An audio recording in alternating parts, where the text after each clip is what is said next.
Thank you for the opportunity. Thank you for taking the time to come along and join us today. Welcome to today's Scrutiny Children and Families meeting.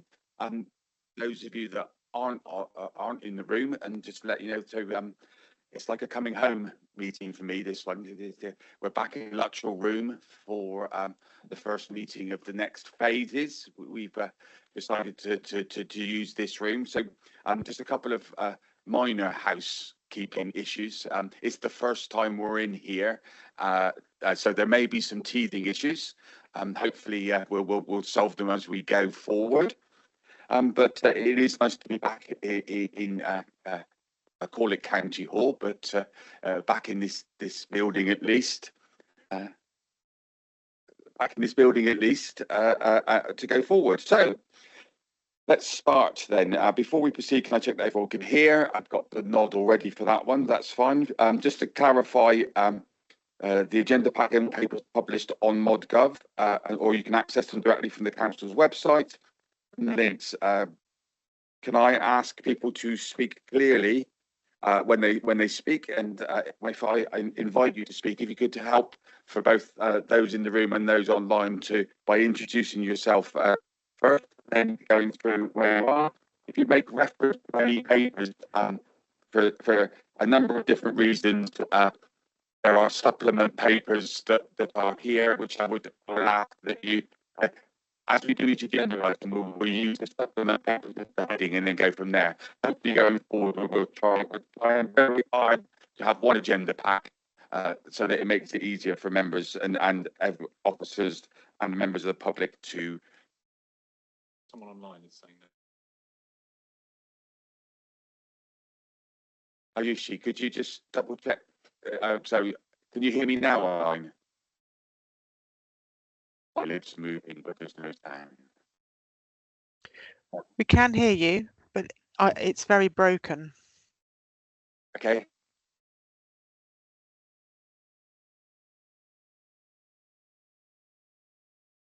Room is as loud as it could be, so you can't hear me at the back bed in that. You know what I'll say in a minute. You can bring your table forward.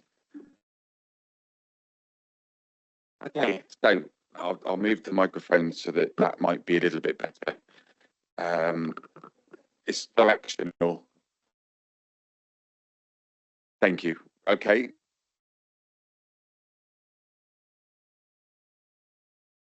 If you wish to speak, let the presenter finish. Or if you want to speak, you can indicate while the person is speaking. But I'll wait for the speaker to finish before I bring you in, unless it's urgent. That's hands in the room and hands online. And then we'll see where we go. Generally, just for those that are new or unaware of the way that we work, generally the way that I do it is I'll invite members in the room, committee members and members in the room first, then members, non-committee members in the room, and then I'll go online to pick people up and take it that way. We'll try and get as many people as we can. And the fire alarm test was this morning, so if it operates, then it is a real one. So follow Democratic Services officers out of the room. Moving the microphone that a little bit better. When we bring other people in, we'll see how we get on. But you have to bear with us for now, I'm afraid. Okay, so and directions, etc., etc. Is that all the points? I think there. Okay, so first of all, before I start with apologies, I'd just like to welcome Sławek to the meeting again, and one of our co-opted members. As always, more than welcome. Hope you feel comfortable and able to interject when you can. Just for clarity for those, I'm not sure whether we've got any members of the public or anyone else online, but this committee has co-opted members which are education related. So generally, if we ever get to the stage where I have to have a vote, it's the co-opted members are only able to vote on education items, and the members of everyone else. But again, it's wonderful to have other people, co-opted members, involved in these meetings. They bring their knowledge and expertise to the room and help us to go forward.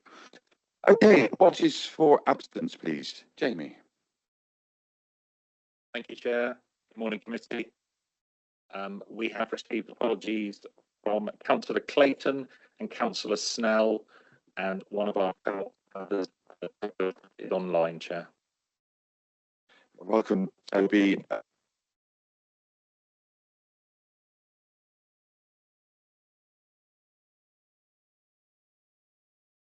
As I said that, I realised where I was going. Congratulations on becoming a father again. Item 2 is items of interest. Any members that need to declare anything that's not already declared in their register of interests, so that we're clear that these are new and really specifically just for today. Interest. Okay, moving on.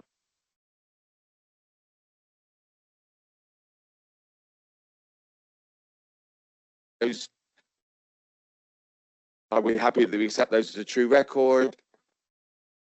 Against? Fine, thank you very much. I'll sign those afterwards. Item 3 of our agenda is the Children and Families Work Programme.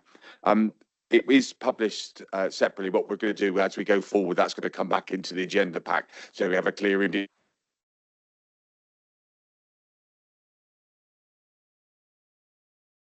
Any suggested items? We're in the process of just finalising the agenda for our next meeting, which is only a few weeks away in March.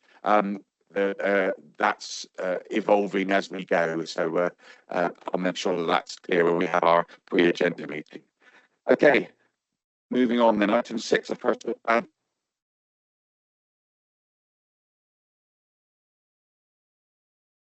things we have. You'll be pleased to know that I have a dead stop of 1 o'clock.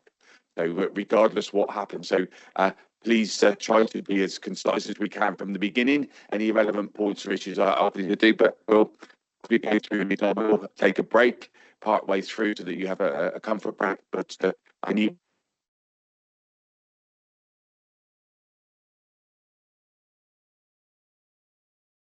6 then of our agenda. It is in relation to the joint targeted area inspection update. I've got here to invite Claire or Heather to introduce it, and then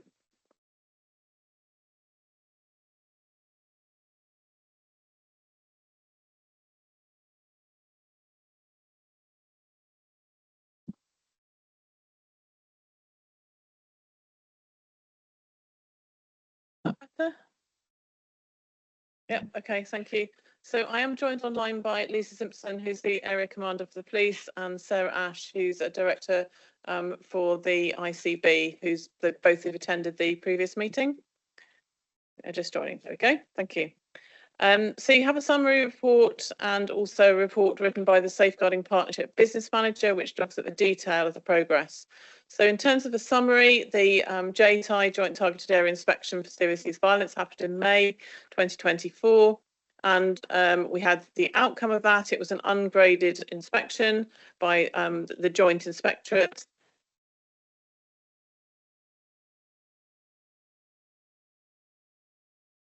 And individually in organisations, and we submitted an action plan through the Safeguarding Children Partnership, of which I'm chair, in October 24. That was the timescale that the Ofsted asked for that plan to be submitted. The plan, as I've said in the summary report, has been inconsistent. We are struggling with some areas of that, with some other areas developing well, which are in the main report, which I'll talk through with you in a minute. The key concerns have been about the serious youth violence framework in terms of how we manage serious youth violence strategically between the safeguard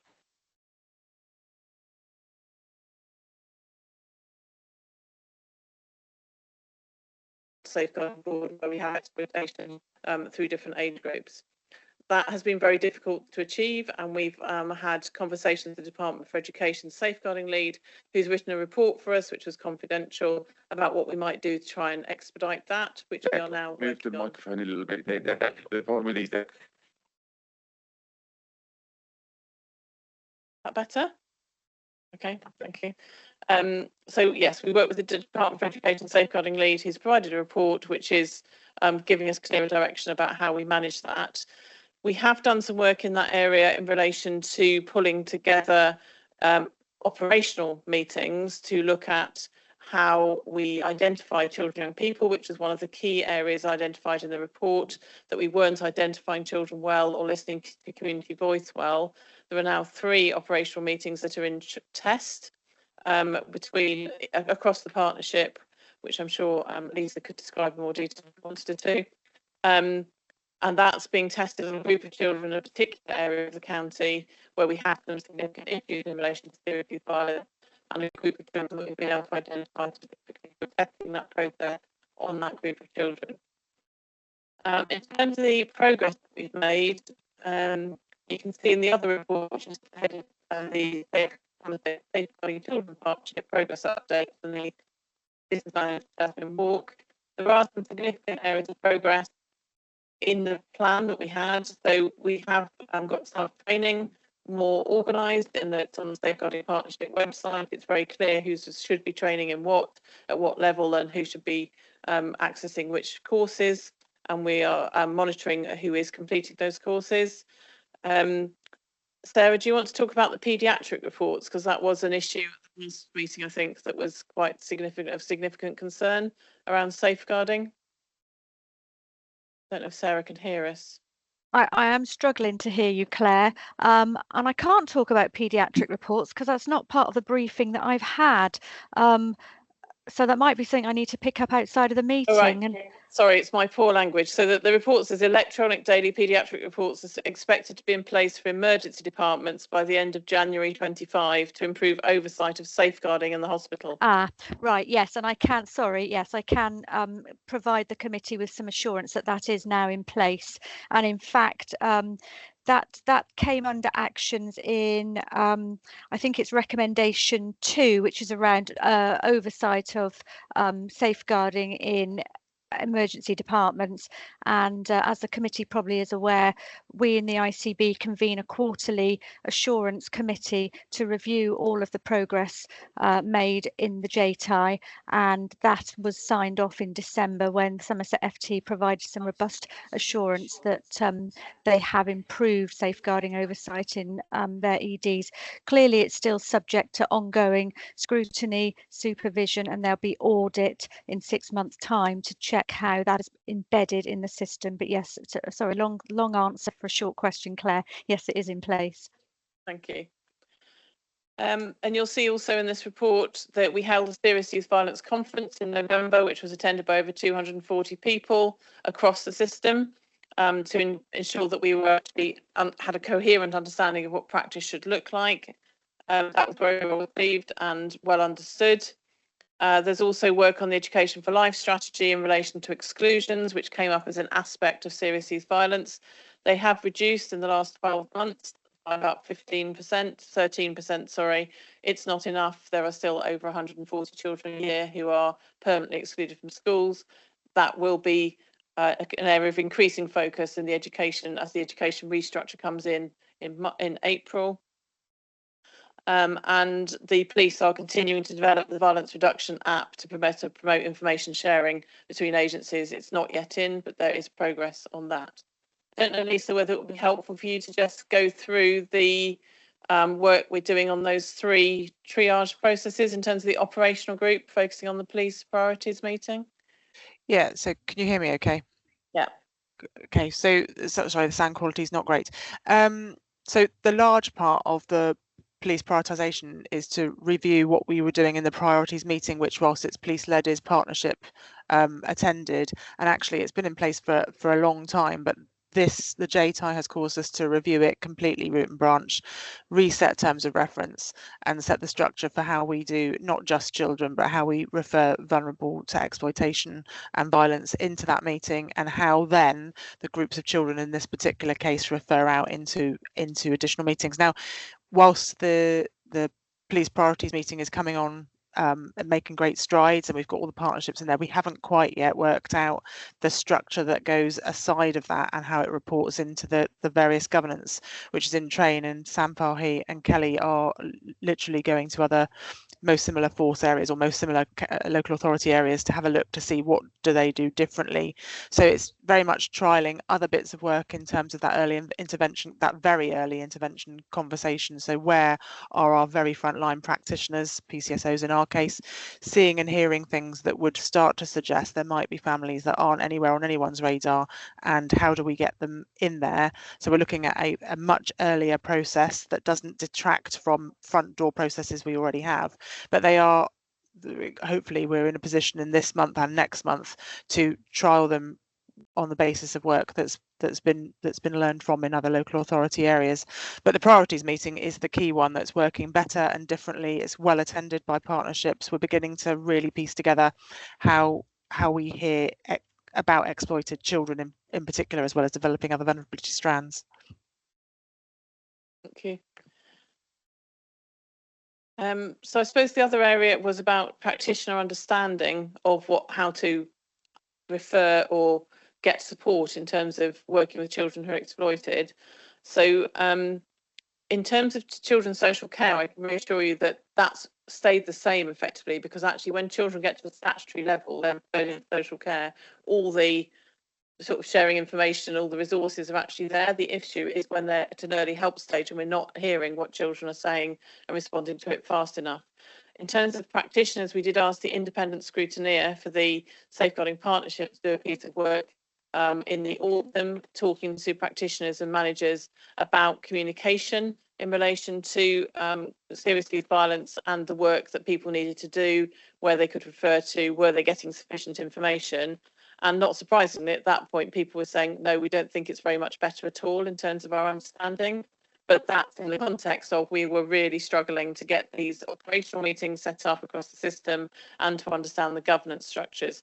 So I'm confident that by March, when all those structures are much more secure, we'll be able to communicate with practitioners much more clearly about how the governance of it works, but also how they refer into those other operational routes in a more consistent fashion than they are able to currently. I'm happy to take any questions. Thank you. Members, if you indicate if you want to speak. I'll start off to give members an opportunity. So thank you for the report, thank you for the presentation, and Lisa and Sarah, thank you for joining us. Really is appreciated. So my question is in relation to the report. Is there a risk register for your objectives? And so is that able to be shared? I ask that because obviously there are so many brands or so many different partners. I'd like to be able to look and see how we're joining those together. So risk register. So there is a risk register in the Safeguarding Children's Partnership, which will have this allocated to it, which we can identify and share. Yeah, that's not a problem. Okay. And also, I'm assuming with the risk register that there is, Lisa, did you want to come in? Please feel free. Thank you for putting your hand up. Yeah, no problem. I think just to add to that, we clearly have a risk register within policing, and some of the strands that fit through the JTI appear in other risks in our vulnerability policing more generally. So there are, whilst we don't pick it out specifically to the JTI actions that we have, there are some commonalities that sit in our risk register as well. Thank you for that. And the reason I'm asking is just, as I say, it's such a vast thing across so many different areas. When we're personally, and I'm sure my colleagues around the table will be, we like to see the progress as well. So see where we are and how things are changing. It's great that we're moving along the route, but it would be easier to scrutinise if we could see it as well. So. Do you have a progress list as well? So I'm assuming so I'm thinking as I'm not being clear. So attached to the risk register, there will be your priorities. That will be then an indication of where you are on that. But with expectations, do you map progress or expected progress as well? Yeah, so there is an action plan, which is the action plan that was submitted to Ofsted. It's not intended to be a public document, which is why I haven't brought it to this committee and why we provided an overview report. That does have RAG rating against it in terms of our understanding of the progress we've made, which is what has informed this report in terms of the areas that have made progress appropriately and the areas that are areas of focus, because we are struggling to make the progress that we had anticipated in the timescale that we had wanted to make it. Okay, members, are there any other questions? Ruth, do you want to come in? Thank you, Chair. So mine was regarding, you've obviously highlighted that we have 140 exclusions annually, but if we cross-reference the document that we're going to look at later on and we talk about hard cases as well, we're talking about hundreds of children that potentially are at risk of not being in a school placement.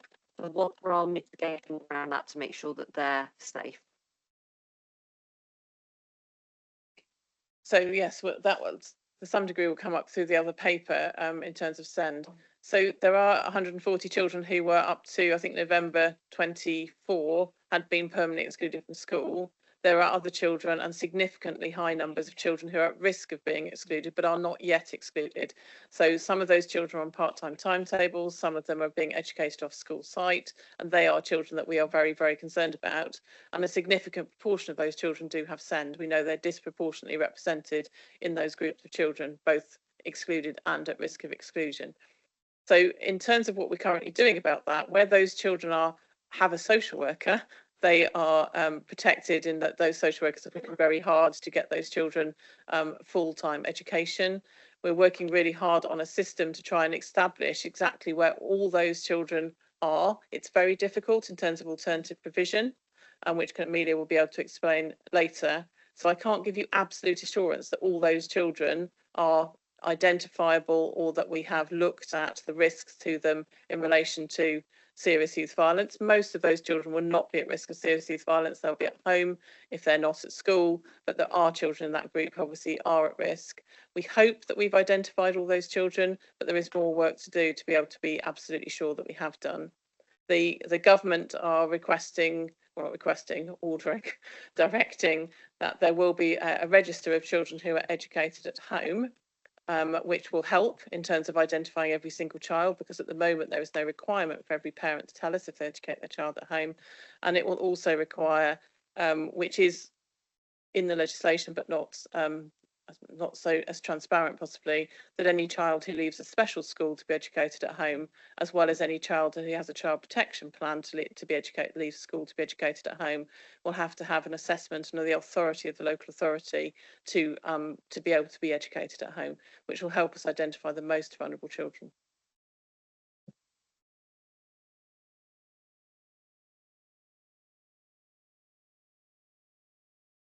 Thank you, Mr. Chairman. It's so huge. There are so many different things. I hope these won't feel too random. And I'd like to produce, shall I produce them all together and then look at them? I suppose the first one is, I can quite see the action plan might not be a public document, and that clearly there are areas where you're making progress, the expected progress. There are areas that the partnership, all of us, all organisations between them are not making. What's the expectation from the inspecting bodies? I mean, there are lots of them involved in this.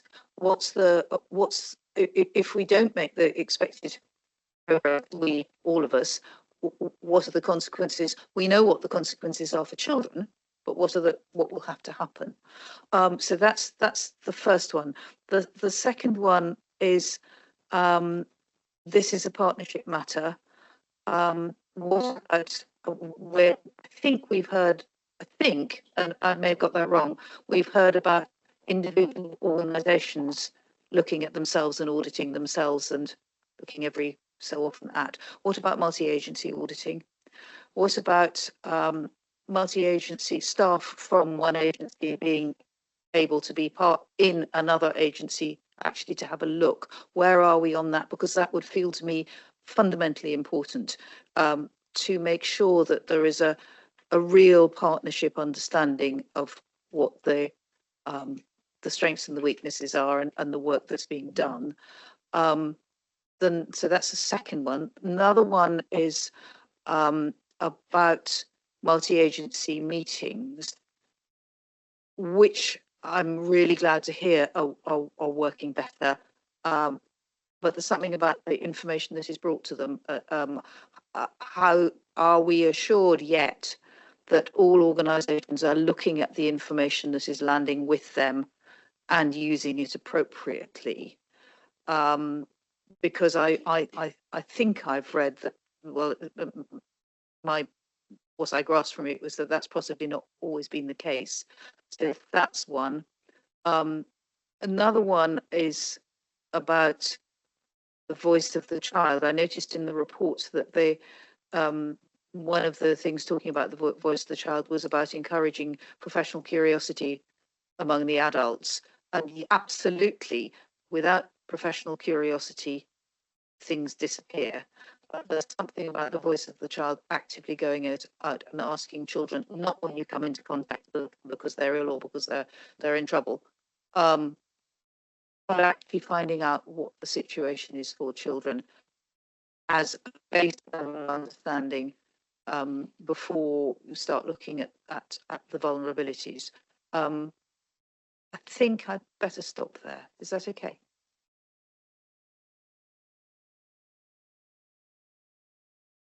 Okay, so in terms of the expectations of inspectors, there is no review of this inspection across the 4 inspectorates, but it feeds into the individual inspectorate organisation inspections. So the police, as you may know, have just had the appeal inspection. You can clearly see in the appeal inspection how this JTI has fed in. There's an area around protecting vulnerable people, which is they've graded as requires improvement. I'm sure Lisa can talk about this. But they talk about, we found cases where key information was missing, for example, the voice of a child. That I'm sure relates directly back to the outcome of the JTI inspection. And they also say we found when information was missing, safeguarding officers didn't make enough effort to get it. Safeguarding supervisors carrying out initial reviews of referrals did so inconsistently with limited training experience. And the constabulary intends to move to a new system of risk assessment in 25. I'm quoting directly from the report. Since the inspection, it's put processes in place to better understand all stages of the vulnerability risk matrix, etc. So there is evidence there, if you know what's in the JTI report, that you can see that that is the inspectorate having looked at the police system through the lens of the JTI and said, this is where we think you're doing better, this is where we think there's still work to do. And it will feed into CQC reports for the health system, it'll feed into Ofsted reports for social care, and we have just had the youth justice inspection, which isn't yet public, but that was very clearly fed through, the JTI outcomes were very clearly fed through into the youth justice inspection as well. Okay. Okay. Okay. Multi-agency audit, that is referred to in the safeguarding report under 4.2 and sets out the programme of multi-agency audit, including multi-agency visits, multi-agency systems looking at pieces of information. There is a schedule, an annual schedule of that now, including going to different parts of the organisation, different parts of the system to actually talk to staff on the ground using multi-agency practitioners. In terms of information taken to multi-agency meetings and organisations using that information appropriately, I'm not quite sure what you're referring to there. Are you referring to the issue that related to the police not picking up information in the JTI, or was it something else? It was intended to be a very general point about it's all very well having a meeting unless you have done the homework first. That meeting's not going to help. So apply it wherever you like. Okay, so I think Claire, I might be able to help. There's 2 hands gone up on the screen, so please, Sarah, who wants to come in first? Sarah got in there first, so Sarah. Thank you, Chair. It wasn't, to be honest, it wasn't to support Claire with this point. It was on the previous point around the inside visits. And just as an example, an inside visit is happening today at Musgrove Park Hospital Emergency Department, which does consist of a multi-agency team who are reviewing safeguarding practice there, specifically as part of the JTI action plan. I just wanted to let you know that this is something that is happening in real time. Thank you. Lisa? Mine was to talk to the point we've just arrived on around the meetings, and sorry, Claire, if it was interrupting your flow in that, but I think the thing for me is yes, we're working really hard, as we talked about at the beginning here, about the operational meetings and making sure we understand the voice of the child and the concerns around the child individually. The governance, however, pulling together, and I think this talks to your point, Councillor Nicholson, is the governance in terms of where we hold to account the learning. We overlap the learning that cross-references vulnerable people regardless of age and an all-age approach. How we report at the various structures that we have is questionable, and is such that this has been escalated through all of our key leaders in the JTI and beyond. It's also been identified not just in the HMIC report that we've just had that Claire's just referenced, but also in a previous child inspection in the last 18 months, where again we've been found wanting in certain areas around vulnerability specifically to children. So there are hundreds of recommendations in each of our organisations from our individual inspections, for example. There are then in Somerset structure tens of meetings where we all attend to talk about the various learning programs or where we're feeding it in that don't talk to each other, and that is, I consider, a considerable risk, which we're working on. How do we shave the volume and make these meetings intuitive to the problems that we have, rather than single strand that aren't talking to each other? I can explain more if you like, and it's probably a bit crude in terms of the speed I'm speaking through it. Thank you for that input, Lisa. It very finding way that's one of the things I think we're trying to understand. Do you want to continue there?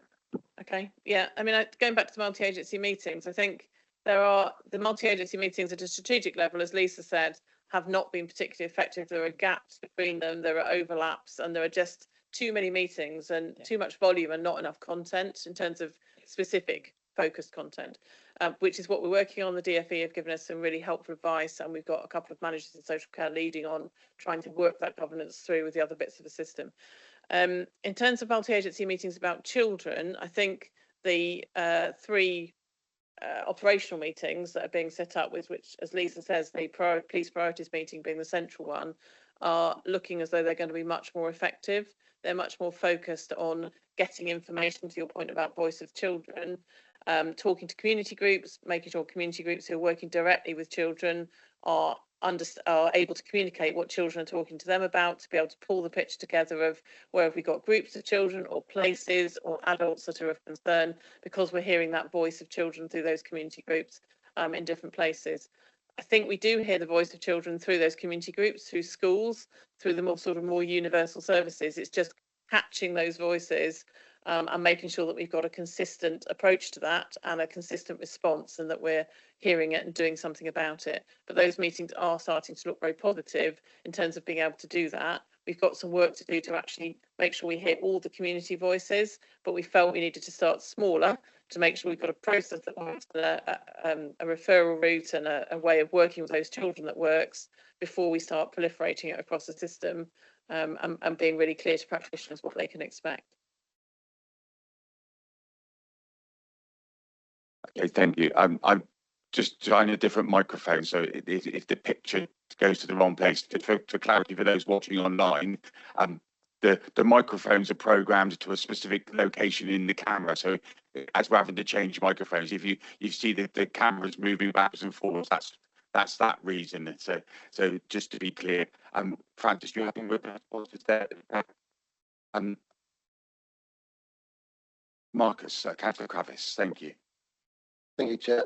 Might be quite brief. Apologies if this question was asked last time, and I'm very lucky.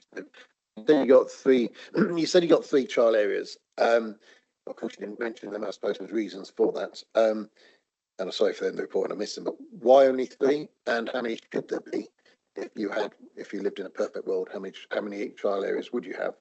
And then somewhere it came up about vulnerable adults. I assume you're talking young vulnerable adults. And I wondered, is there an age cut-off, or does it go all the way up? And how does that work if we're focusing on children? And also, you talk about multi-agency approach, you talked about accident emergency, etc., etc. Is there active role by GPs in Somerset as well feeding into this? Because my concern would be that depending on where you live, is a different can be a different service you can maybe expect. And I wonder how that works and how much pressure we've got to put on them. And I'll leave it at that. Thank you. Thank you. So if I answer the first two, Sarah, could you answer the one about GPs in a second? Thank you. So in terms of trial areas, we have one trial area. So 3 levels of meetings in terms of 3 different triage priorities and a specialist meeting, but it's in one geographic area. As you'll see in the JTI reports, the issue about collecting information or identifying information about specific children and groups of information about groups of children and places was proving very difficult. So we have focused on one area where we've identified a particular group of children quite easily who are at risk to make sure that those processes work. We don't really want to roll that out across the county and then go, oh, this process doesn't work, we need to start again. And those are young people that we are known to the system largely and in a geographic area that we know is of high risk in terms of serious youth violence. So that felt like the right place to start. And we're working through that group of children at the moment in those 3 different meetings to see if those escalation processes function well. They seem to be doing, we just want to test it so we've got it right. Probably within the next 3 to 4 weeks, we'll have tested it enough to be able to then roll that methodology out across the rest of the county. In terms of young adults, the exploitation strategy is an all-age exploitation strategy, and certainly the police priorities meeting, probably Lisa can confirm this, is an all-age priorities meeting. It's not focused on children, so it would be able to pull through information where you've got adult victims as well as adult perpetrators, and look at the whole range of issues for a wider group of young people and adults. Lisa, do you want to comment on that? Yes, it is exactly that. So whilst we're adapting it in responsiveness to the JTI report, the priorities meeting has been in place for a long time. It's to deal with things that single agencies haven't been able to problem solve, be it a vulnerable, whatever the vulnerability is, whether it's a crime type, whether it's an area. So it's not specific to children. It's about what has that agency been dealing with in that area with that person in that crime type that we've not been able to do as ourselves. We raise it there in a fortnightly meeting, and there's 2. There's one in Somerset, the east side, and one in the west side. So basically, there's 2 opportunities for partners to come together to talk about, for I think it's about an hour and a half, what are the issues that they've not been able to resolve. Ultimately, it's largely about children and exploitation, because that's the largest risk and threat that all of us are trying to deal with in our daily business. Thank you. Can we go to Sarah about the GP role, because she's probably the expert. Yeah, so to talk a little bit about governance in general practice, each of our 62 practices has a GP safeguarding lead. They are supervised by my safeguarding team here in the ICB. They access additional training in order for them to be the safeguarding voice of their practice, so that other professionals within their practice can come to them on a day-to-day basis for safeguarding advice, support and supervision. Alongside that, we have commissioned we have found some money to pay GPs additionally to provide information into child protection case conferences, and we are reviewing that regularly and noting that the number of case conference reports submitted by GPs is increasing, and at the same time the quality of GP safeguarding reports is improving as well. We regularly deliver insight visits to GP practices, both the ones who are reporting themselves as outstanding and also the ones who are telling us that they are struggling, to understand exactly what is going on in the GP practices and helping to support them to carry out their statutory safeguarding roles. Their response in terms of serious youth violence would be no different. They have dedicated resource here in the ICB. We have a named professional for primary care and a deputy who work alongside GPs with complex cases, including cases of serious youth violence, ensuring that GP information is fed into all of the required meetings, particularly into strategy discussions and MASH discussions. So it is quite a comprehensive offer. We absolutely understand that there is room for improvement. The annual safeguarding audit completed by all GP practices still illustrates quite a mixed bag of quality, but equally that picture is improving year on year because of the work and I think the additional investment that we've provided into GP practices to support them with this role. And I think that also needs to be set against the significant risk that exists in general practice at the moment in terms of capacity and the great strain really that GPs are working under at the moment in terms of their pressures, which talking about risk, which I know Lee alluded to earlier on, one of the risks on the ICB risk register is in relation to system risk and capacity risk across our system in terms of, including in terms of workforce and the mitigations for that. So that's well documented within in the ICB and well understood. And there's an awful lot of different governance groups and structures that provide assurance that at the moment Somerset is as a system meeting its statutory safeguarding requirements, including those required by GPs. Excellent. Thank you, Sarah, for that, and thank you for feeding in. I'm conscious Francis just put her hand up against it. Before I go for seconds, anyone, is there any other members with issues or questions? Okay, we'll start. Francis.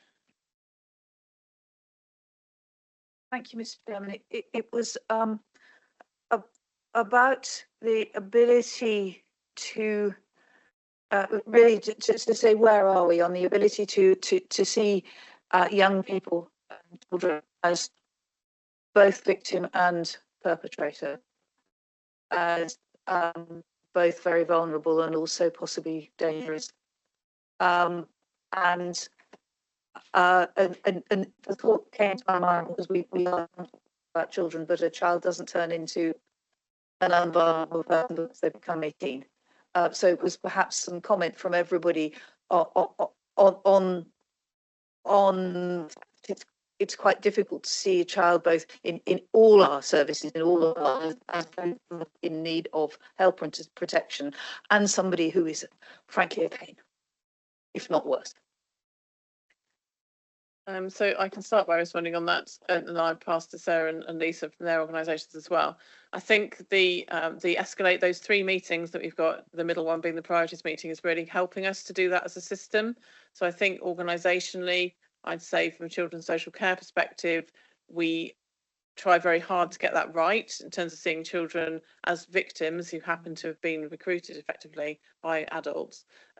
But sometimes people don't always get that perspective right, and in supervision need support with that, and the multi-agency aspect of that in terms of the priorities meetings and the triage and the MAVE meeting at the top helps that sort of multi-agency challenge robustness of looking at children as children, making sure we see them as a child first and not a perpetrator or a victim, to be fair, and just working through what is it we need to do to help them recover from what must have happened to cause them to get to that place. Yeah, I would say that in 29 years of policing, the last 2, it's really stark the difference in how we look at children once they are, I suppose, let's just talk bluntly, if they're arrestable, and how we deal with that and how we bring them into custody. The scrutiny that we now give when we're bringing a child into custody is so much different, so much more safeguarding informed, but notwithstanding that when they are perpetrating really risky behaviours, not least to themselves and their families, and life-threatening behaviours, there still has to be all the safeguards. The difficulty we've got in policing, as you'll understand, is the JTI did tell us very clearly we see children as perpetrators without looking at that whole holistic. They're a child, primarily what's happened to them and how do we help and support them. The changes are slow because we're trying to change a whole culture of dealing with perpetrators firmly and keeping the public safe. That's not necessarily intuitive to those that aren't skilled in working with children, and that's where policing subdivides all of our skills. Is there people that are in units that are out to make arrests and deal with heavy-handed riot, and then there's the neighbourhood policing teams who are much better and in a partnership space, understanding safeguarding much differently, and then there are the child abuse investigators that get it better than most. So we've got all of the different cultures that we're having to change and shift, but I can definitely say the wheels are turning now faster at this latter end of my service than I've ever seen before, and seeing them not just as perpetrators is a fundamental shift. Thank you. Sarah, did you want to come in at all? Yeah, I was just going to add that from a health perspective, that our stance is very much trauma informed now. So whether we are working with victims or potential perpetrators, we're still coming from a perspective of trauma and what has happened to the person and how can we support them with the trauma that may be in their backgrounds. Looking, Even if they don't, is the what one does not want is the adult to say the child doesn't want to engage, so we give up. Thanks very much. It's Heather Shearer, just coming in, sitting next to Claire as the lead member for Children's, but also I sit with a very joyous position of being on the Safer Somerset board as well. And I just want to say the themes that you're picking up, Frances, are fantastic, and the ones that we have very squarely in our mind working through this, because they've all, most of those things have actually come up through the JTI inspection or other inspections. So you're absolutely right. I had them in my head a minute ago, but the things you were talking about victim and perpetrator for children. Say the other things you were saying, because I remember all of them and I can have examples. Forgive me. A victim doesn't become a perpetrator because they've turned 18. They're still both. That was one of them, and the other one was that they may not want to engage with adults. It's the adults' business to make sure that they find a way to reach them. Thank you so much. I'm having a bit of a moment this morning. No, the fact that somebody who needs our services, whether it's a child or a grown up, as it were, an adult or a child, we have to be careful. They're not hard to reach. We always have to try harder. And I'm very aware of that. And I know that Lisa does a lot of work or has been involved, as all of our partners are, on things like drugs and alcohol. And I see timelines on people for whom the outcome has not always been good, and having a service offered but not taken up, and then their cases closed, happens quite a lot. And blaming nobody, just the way it is. There's that thing about engaging. I think the other bit is about the all age exploitation, because we have got duties on us as an organisation to develop an all age exploitation strategy, which we're working through, and because they don't, you don't change from victim to a perpetrator because you've gone from 17 and 364 days and suddenly you're 18. So all the things that you're picking out, I think, are absolutely good. And the other one thing is on forgive me, and I will shut up now, is about trauma-informed practice. And certainly one of the things that came out of the JTI that landed very strongly with me was that in certain circumstances we were considered to be trauma aware, but not necessarily trauma informed. So the questions that, when you think about this in months to come and you want to see how we're doing, it would be those things, we've heard embedded as a word used a few times this morning, which is spot on. We want to know what practices have changed as a result of this new approach. As Sarah was saying, absolutely considering the trauma that's brought that person in front of them to their service, and to make sure it's not just a person thinking of it, the processes make sure that happens. So thank you. It's all very important things, though, Frances. thank you for that. Thank you. I'd look to bring us to an end on this particular bit, but I've got a multitude of questions to still need to clarify. But I'll hold off for now, because I want to be able to see where my questions would sit on the priorities and the risks. So I'm also conscious that lots of people are reviewing this, and I'm also clear that this is the public facing element to it. So I'm just conscious that this committee's time is used to the best of its ability in helping progress this. So Claire, the question one, I suppose, is would it be worth the Vice Chair and myself meeting with the Safeguarding Partnership or someone from there to see that we're not duplicating things? I want this committee's time to be used to the best of its ability. And if Lisa, Sarah, yourself, and are having to go somewhere else to present the same information and then come back, and it's not a good use of time. I want to be able to maximise the benefit. So, is there a way that we could find, because this is going to come back and it's going to come back, so a way to make it more worthwhile? Not that this isn't worthwhile, but you understand, make it better.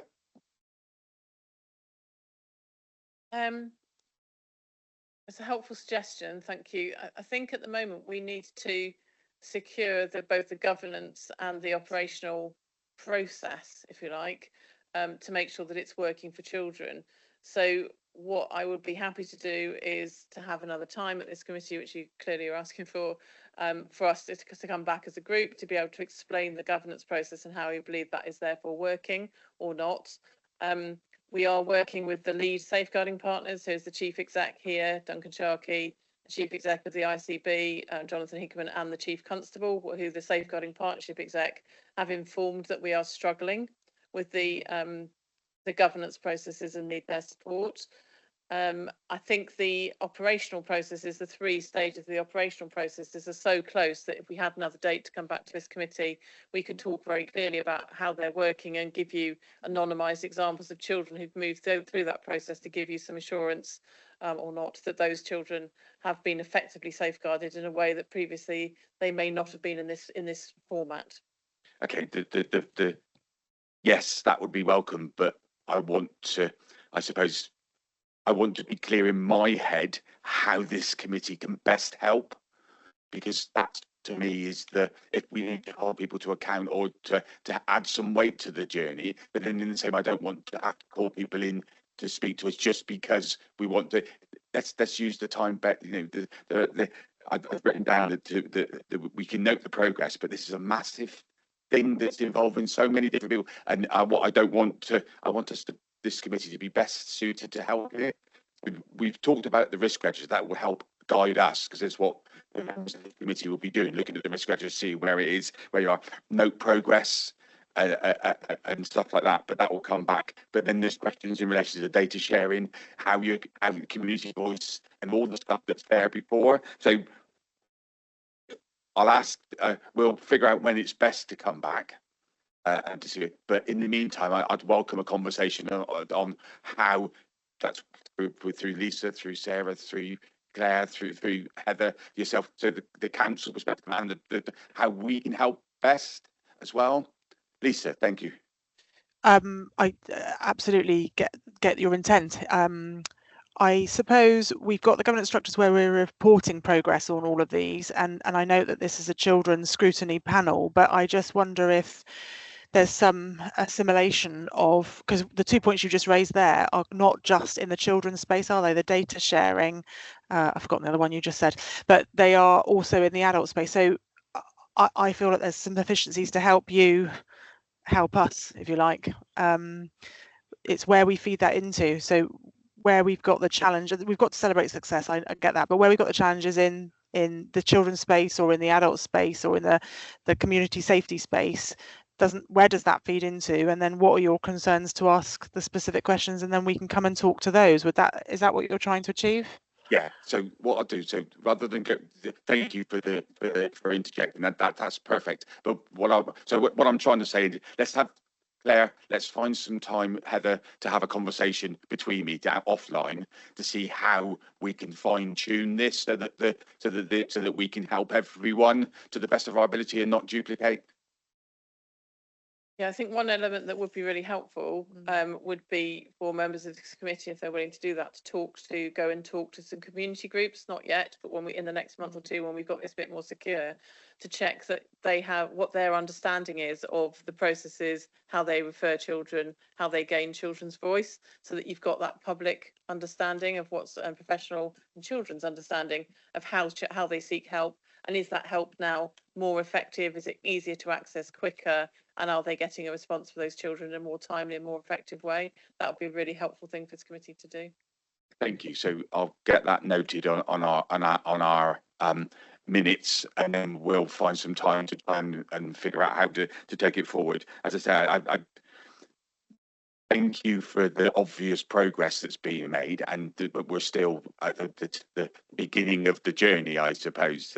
I hate using the journey word, but it is there. But it is the case, and we'll have a conversation outside of this to see how we can best help. Lisa, Sarah, thank you for joining us today. Thank you. If you could pass our thanks to your teams as well for the work that's going on, and the fact that this committee want to help in the best way possible, so that we can all improve the lives for our young people that our purpose of being here. Okay, thank you for that. We'll close that one, and I'll let Lisa and Sarah get back to the remainder of their day. So thank you very much. So moving on then. Okay, items on our agenda is the designated school grant deficit 7 of our agenda is the designated school grant deficit management plan. I've been preliminating and publicising this at multiple meetings over the past couple of weeks that it's coming to us as a group to look at, and I look forward to having a first look at where we are and then seeing how we can go forward. So I'm introducing. Heather, do you want to introduce it, or do you want to pass it straight over to Amelia? I'm happy for it to go straight to Amelia. We've got quite a lot to get through on the agenda, so keep that to a minimum. Amelia, welcome. If you could introduce yourself, and over to you.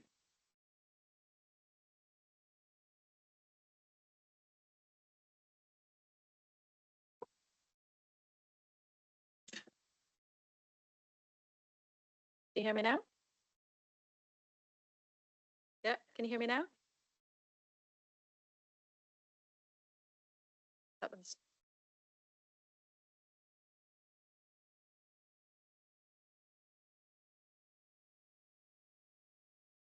Can you hear me now? No? Is that working? Yeah, okay. My name is Amelia Walker. I'm the Service Director for Education, Somerset Council. And thank you for giving me the opportunity to talk about our deficit management plan. The first thing that I would say is that the deficit management plan is under development in terms of a updated version, which will be coming to this committee. But that is a work in progress. So this is an update on the deficit management plan as it stands at the moment, which we have previously reported to this committee. I do want to take you through, and I don't know if you're going to be sharing those, Jamie, take you through slides, if that's okay. Unless, Andrew, you're able to put those on the screen, you're in the meeting. So while we're just waiting for that, I will just give you some context, and you have had all of these. Apologies, they appeared as to follow on the agenda, but they were in fact submitted for the deadline. The dedicated schools grant DMP deficit management plan is a required document for the local authority due to the deficit that we currently hold, and that deficit is growing. If you could take me to the first slide, Andrew, thank you for that. I just wanted to draw to the committee's attention some recent and slightly less recent, but all within the past 6 months, major reports that have been published on the SEND system. I won't dwell on them, but if you are interested in this area, I would recommend, and I know people like Ruth will have a good understanding of them, but I would recommend having a look at least at the executive summary of some of these reports. But the key message is that the SEND system is in crisis, that it is a national crisis, and the words being used by organisations like the National Audit Office, the Public Accounts Committee, Institute of Fiscal Studies, are words like existential crisis and emergency. One of the words that was used to describe the current situation was absurd. So we can't emphasize the level of challenge that the country is currently facing in this space, and that is escalating at what can only be described as an alarming rate nationally, and projecting huge numbers of deficit. I think 2026 is anticipated to be in the region of £8 billion nationally. So the challenges that we have in Somerset are not Somerset-only challenges, but obviously we are doing everything that we can in the context of a very concerning situation. As I said, the deficit management plan is a required document because we have a deficit, a historic deficit that is being added to, and therefore we were required to submit a deficit management plan in February 2024. And if you can go to the next slide, you can see we previously reported to this committee there were 8 major mitigations that we were proposing in order to try and bring the escalating deficit under control. So I won't repeat those, but I will give you an update briefly onto progress that has been made, which has been good. The slide on slide 4, I will hold my hands up and say I find this relatively difficult to navigate. We were provided with some templates by the government. Presumably, those accountants among us will understand this slightly better. But effectively, what we said was there was anticipated to be savings from the mitigations we had identified. We were consulted a range of national organisations and expert consultancies, including Newton Europe, in terms of the things that we were putting into the plan. And the plan was more ambitious than the original plan we had from the Delivering Better Value programme, which was a government programme we participated in previously. And so this was an update to that work. You have had the information on slides 5, 6, and 7. You can just take a slide 5, Andrew. We have made very good progress against the plan since February. So some of the actions are now closed. A number of them are in train and progressing as anticipated. There are a couple of areas we are more concerned about, but overall, progress has been good. We have undertaken the actions we committed to act on, and we are happy with the direction of travel. I will just pick up a few areas. In relation to the backlog, so that is your first activity 1.1 there. Sorry, that's on slide 5, Andrew. 1.1, that one is amber. We have had very positive progress, which we described as the hard cases work, which is children aren't hard cases, but they're cases that children we're working on quite often are. We've had huge progress in terms of hundreds of children moved from that list. However, in the process, we have identified hundreds more. So we started in the region of about 150, and at current total have there have been 800 on the list. So absolutely huge numbers of cases. A number have been closed, but as you said, identified a number more. In relation to slide 6, just draw attention to some of those areas there. We are in conversation with stakeholders around the format of the HCP. So good progress looking at the potential for using digital developments in that space. But we also have some delays in relation to management information systems. We have not made significant progress around escalating the backlog of annual reviews. And Suavek here amongst us knows very much about this. That absolutely depends on digital capacity, and the timescales on that are still very, very long. Special free schools, we're very pleased to see Hillview open in South Somerset this year. However, the level of challenge in that space has been extremely high. We are not on track. It was a 120 pupil school, currently less than 60 pupils, and we are not anticipating that number to rise in short order. We're going to understand that the level of challenge of some of our most dysregulated pupils all joining at the same time was extremely high. At 5.3, we are at the proposals stage around specialist spaces. I'll say more about that later. And in relation to governance and decision making, we do anticipate we'll make some progress, but obviously we have been waiting for progress around education restructuring. That, however, is going well, so anticipate that to move to green. And finally, around 7.1, we have been working very well with multi-academy trusts. That is a slow process. And around 7.3, we have undertaken a considerable amount of business process mapping, but that will now, it's clear, depend on new management appointments that are due to take place this month. Again, we would anticipate that to move to green shortly, pending the success of that process.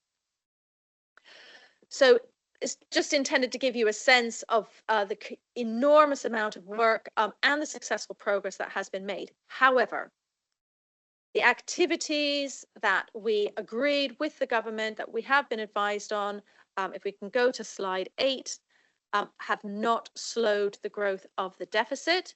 The budget for 24-25 was set at 96.349 million, and we set a deficit budget in common with most local authorities in the country of 18.853 million. The forecast is now 32.669 million. The pressures are primarily around the use of INMS, I'll translate, independent, non-maintained special school places, where we have over £4 million of pressure, and in mainstream we have over £8 million of pressure. Just want to take you through a bit of a focus on the independent and mainstream pressures so you can understand what we are looking at here. As I said, INMS stands for Independent Non-Maintained Special Schools. The average cost that we are currently paying for a new placement is 70,000 per annum plus transport. 70,000 is paid for from the high needs budget. Transport comes from the local authority revenue grant. The reasons that we would place an independent non-maintained special schools is because either the child would be a good fit for a special school, but there are no places.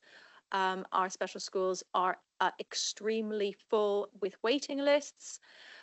Usually there is a need for one-to-one support, very small school teaching, which could be accommodated sometimes in mainstream, but if parental preference is such to select an independent school, and then generally the courts will allocate with parental preference regardless of the cost. EOTAS, next slide, Andrew, if I can explain another acronym. EOTAS stands for Education Otherwise Than at School. The average EOTAS package was 23,700 as of November 2024. However, that is often across that group where we've taken that average, that is generally not full-time. A full-time package is very much in the same region as an independent non-maintained special school. Because provision is often not full-time, you can understand that can create issues in relation to safeguarding or for parental employment and the ability to work. Reasons that we would place children in EOTAS. The local authority has a statutory duty to provide education. Generally, it's because there is no provision available with either at all or within a reasonable travel distance, or sometimes it will be an interim arrangement awaiting for a place to arise. We do have a significant number of children who will be EOTAS due to being post-16 and there is no suitable provision in colleges locally. Or occasionally there will be children who are excluded where there's no safe provision or where they could attend that would be safe for them or others. Slide. Just to give an illustration of what kind of thing we're talking about here. You might have a EOTAS that was provided online. Real example there at 58,000 PA. Or face-to-face package, that one is 21 hours below full-time. Both of these below full-time at 43,000 per annum. Next slide. So in terms of the pressures in mainstream, so this is being driven by the growth of costed plans. When we fund provision in mainstream schools, there is a standard top-up that is provided based on a child's need. We are currently reviewing that. Quite often, schools will come back and say the standard top-up is significantly below the real cost of what has been written in the plan. And so that standard top-up will be supplemented by a costed plan. And it's the growth of these costed plans that is driving the significant overspend above the projected deficit. The average cost this year for band 4 is 17,000. Now, the drivers in mainstream schools are primarily costing one-to-one support from a teaching assistant, generally to deal with that child's dysregulation, or alternative provision because the child's needs are incompatible with being on the school site full-time, again, linked to dysregulation. And you can see the forecast now. So where we are there at 24-25, the latest forecast for the deficit is £66.7 million. Projections up to 29-30 would take us into the region of £270 million. By way of contrast, the total budget for education in the whole county area is in the region of 400 million. So approaching a deficit that, if it continues in this trajectory, will within a foreseeable space of time reach a comparable level to the full budget for all education in the county. a natural question at this point is why? And what you can see on slide 14 is the growth in children with SEND. And you can see that there has been some growth, but that growth is not exponential like the deficit. And in fact, there is even a slight decline around SEND support. So the top line is the growth in SEND support. Those are children supported by a mainstream school with their usual budget outside of the education healthcare plan system. So there's a slight uptick there between 2023 and 2024, but not dramatic growth. There has been significant growth in the proportion of EHCPs, but we are now tracking national. So growth, but not exponential growth. Move to the next slide. If you can see the level of demand then coming into the local authority, that level of demand is relatively static. So the volume of requests for new assessment has not either grown exponentially. The numbers in 24, 25 lower there because obviously we're still within that year. What has grown, you can see on slide 16, the very dramatic shift. You can see the normal curve of distribution for banding has moved very dramatically in a short space of time. So this is between 2018-19 and 23-24. What does that mean? So a band is allocated to a child's plan based on the severity of the need that they are displaying. So while we have marginally more children who are coming forward or being identified as having need, we're now broadly in line with the national. What we are seeing significantly shift is how that need is manifesting in the classroom. And you can see, so that is school age mainstream.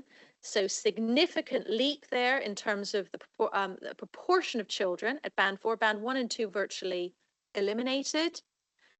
Demand severity then, you can see next slide is college level, same shift in distribution. And also on slide 18 for special schools. And what that is associated with, and colleagues around the room will have direct experience of this, is that we haven't changed as a species. We don't have a sharp rise in the proportion of children with disabilities.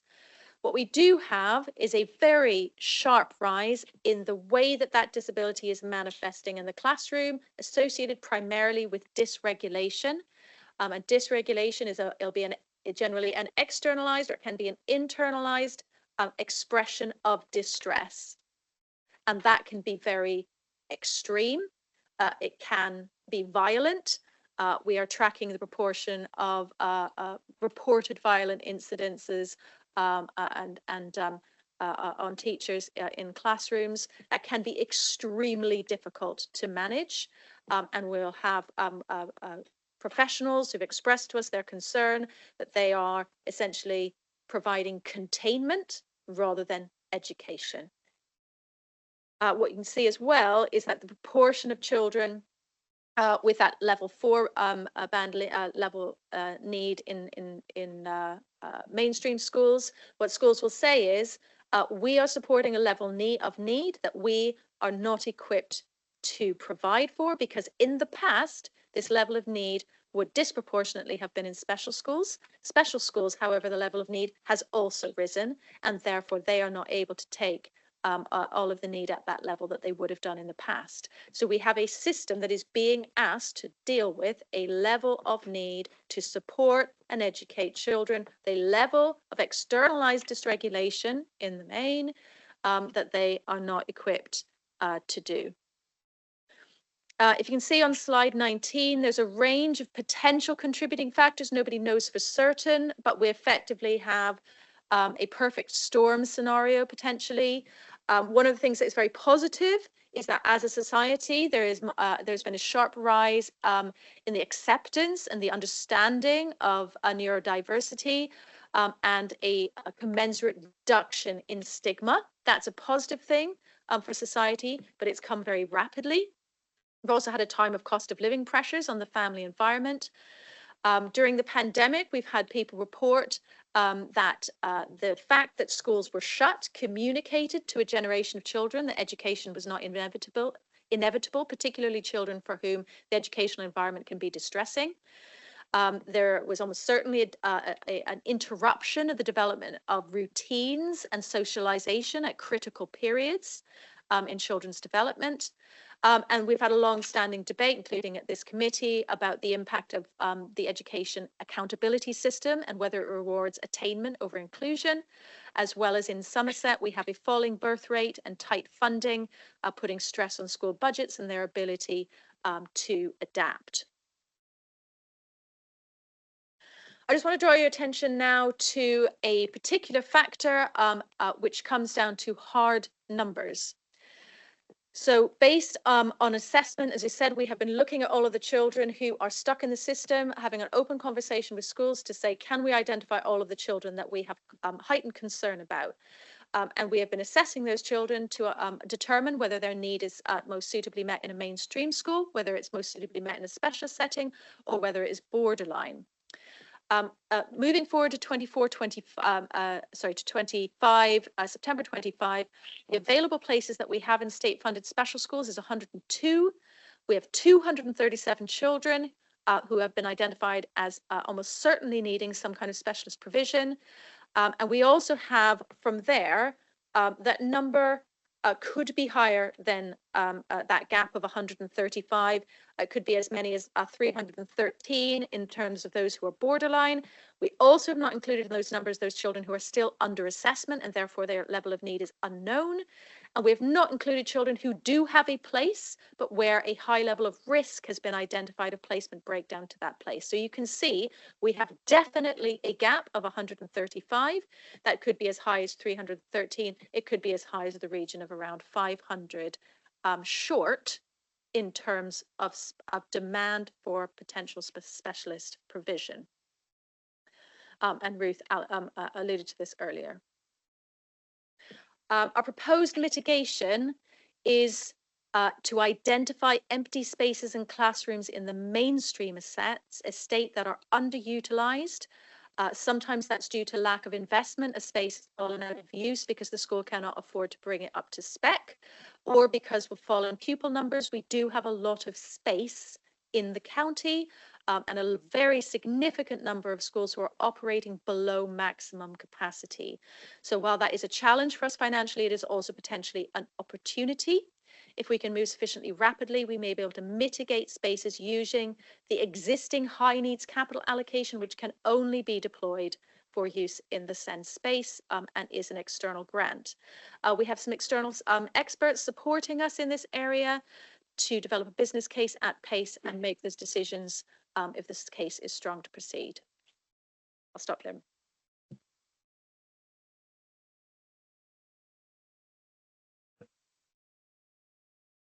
Wow.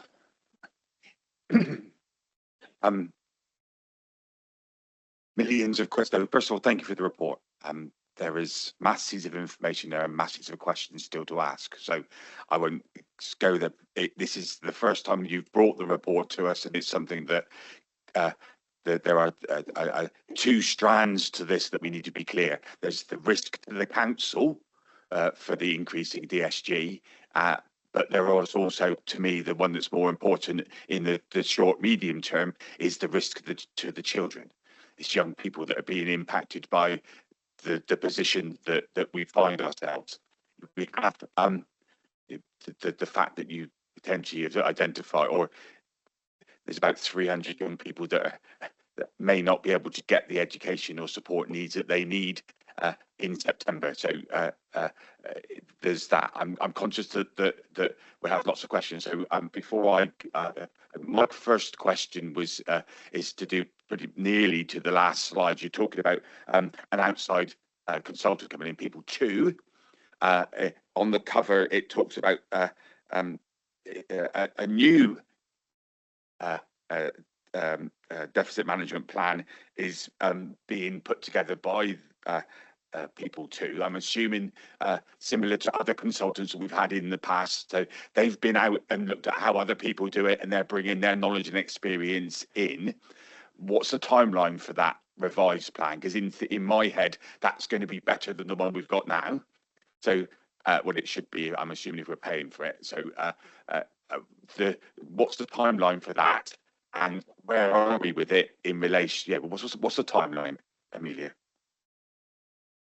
I'd like to give you a very precise date, but that's in fact a conversation I'm having this afternoon. It is moving very, very rapidly, and we've been having weekly briefings. What I would say is that what is unhelpful for the system is when external people come in and ask for an about face that tears up good work or ignores the direction of travel. That's not what the new plan is intended to do. The new plan would be very much a continuation of the old plan, but it is a ramping up and an increase in the level of pace and ambition, recognizing that the things that have been put in place are groundwork, but we now need to escalate that. So the timescales, I can't give you a precise date, but they are very rapid. So within the next 3 to 4 weeks, we'll certainly be seeing, and I've had some things come through today where we need to make decisions very, very rapidly. So it's very much at pace. This isn't a kicking down the road.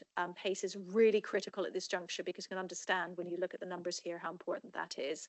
They do have national experience, but as we have seen, there isn't a lot of national experience to draw on. And I think they have been very positive that the things that are already in train that we're looking to ramp up in Somerset are absolutely in line with what they would have been recommending, in line with the best practice that they see nationally.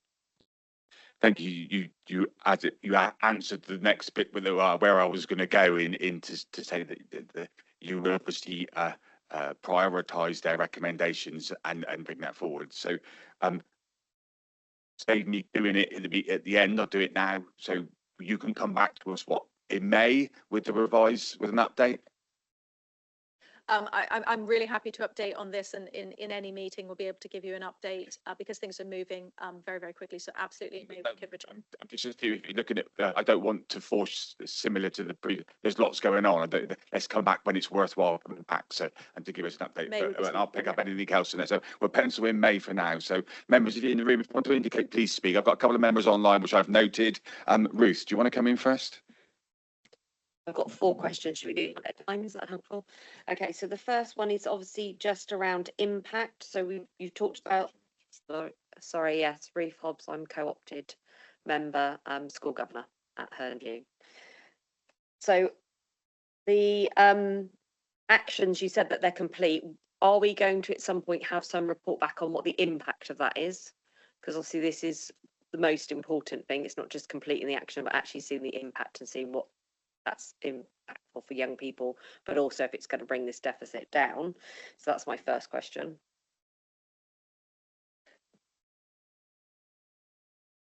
Sorry, can I clarify? Do you mean the impact of the original plan or the revised plan? The original plan, because you've got some that marked off as blue and complete, which would indicate to me that they're now embedded and in progress. So we should be seeing impact from those. So I think the DMP specifically, the designed impact was to bring down the deficit. That has not had the desired impact, as we have seen nationally. So that is what the plan was for. It was to stop the escalation of spending. Those things have not yet had the impact desired. That doesn't mean that there aren't associated impacts, because it was generally good stuff to do, and a great number of those have laid the foundations for the things that we now hope will have that impact. But we can certainly report back on things that are positive indicators. For example, we have seen a real increase in support from the sector. Happy if SWAVIC would be able to support or challenge that. So there have been other associated impacts, but just not financial. Thank you. So the next one on 8.2 talks about schools being involved in the pilot work around looking at financial insufficiency pressures in Yeovil. It'd be helpful to understand what percentage of schools have been involved in that and how how much they've bought into that process. I know you won't have that data, but if you could get that at some point, that would be really helpful. My next one is around independent non-maintained special schools and EOTAS packages. So there's two things for me on this. One, what is the quality assurance on those processes? Because that's a lot of money to be going into any form of education without a quality assurance in place. And the second one is actually what support is there for families around EOTAS packages? Because we're still hearing that families are being sent away to go and source their own education.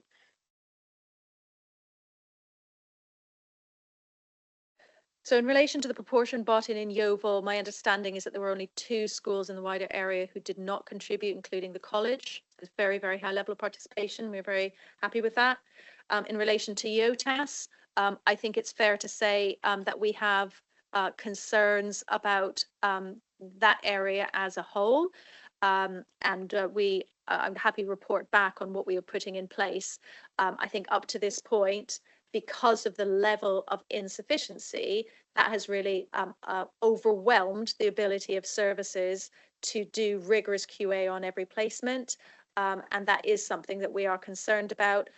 We need to have sufficiency, we need to have children placed, and that will itself bring down the level of demand on services to enable them to make sure that every placement is progressing and functioning. But I also say we've inbuilt it into the education restructure proposals to create capacity to enable that work to happen, because if there aren't posts to do the work, then the work won't happen.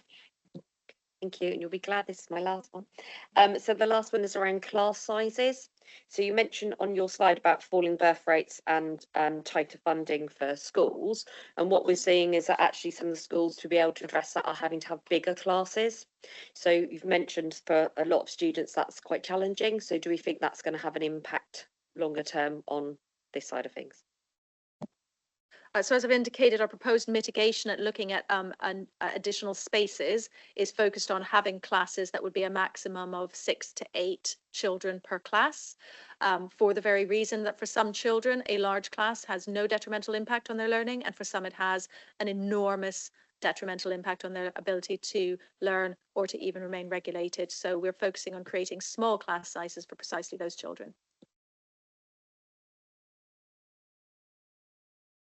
Thank you. Thank you for that. Next up, I've got Simon, Councillor Caswell. Thank you, Chair. My questions may, I'm going to come from a silly point of view here, or but anyway, I'll go ahead. Though I get the underlying message and the projected figures of the deficit are extremely frightening. They're scary how large they are. There was a couple of the graphs and I didn't really understand the axes. So you've got rates of send. Well, are those percentage rates, or what sort of rates are those? And then you had the bands on another graph, and I didn't really understand what the bands were. And also the use of the word dysregulation. I've looked it up in the dictionary, and I still don't understand what it means. All excellent questions and absolutely critical. So really happy to explain further. So in relation to rates, that would be the number of children per 100,000 possibly, or 10,000. I'd need to check exactly what the denominator is. But so it gives you a rate based on your population. So that's how you can compare between larger areas and smaller areas. So the number per 10,000. Someone else maybe find the graph and tell me what the denominator is. In terms of the banding, so when we do create a plan for a child, that plan will describe that child's need, the outcomes we want to see, and the provision needed to achieve those outcomes. And then a professional with relevant expertise will assess that against a set of criteria, and the band should represent the severity of that need.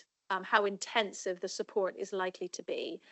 So children in band 5 or 6 quite often have profound and multiple learning disabilities, and the intensity of the support that they need ceaselessly through the day is quite different to a child in band 1 and 2 who would be much more independent.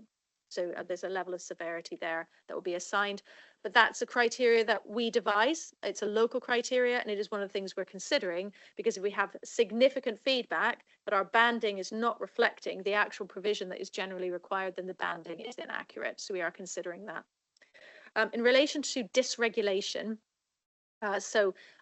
regulation, all of us in this room are displaying emotional regulation. We have emotions, we have many things going on in our minds, but we will regulate those emotions, and we will have ways to control the way that we display the impact of our emotional state on us. A child who has trauma, who has disability, or simply is not emotionally developed. If you've ever met a 2-year-old, 2-year-olds display quite often extreme emotional dysregulation because they haven't developed the skill to be able to regulate the emotional impact. And so therefore, there may be screaming, crying, throwing things, and general 2-year-old behavior. So that emotional dysregulation can come upon any human being if the emotional situation and context is extreme enough.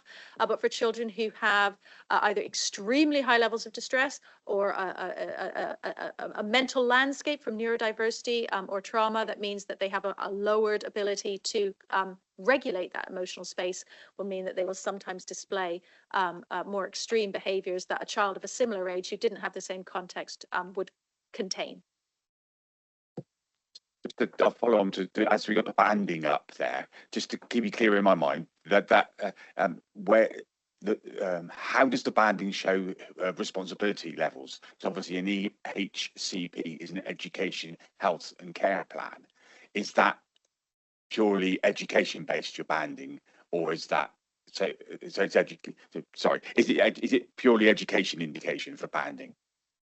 So for reasons known only to the people who devised our regulatory context, the local authority is the only organisation that has legal constraints in relation to the education healthcare plan. So those provisions that are associated with care or health are effectively advisory rather than a requirement. So the banding relates to the local authority's educational responsibilities.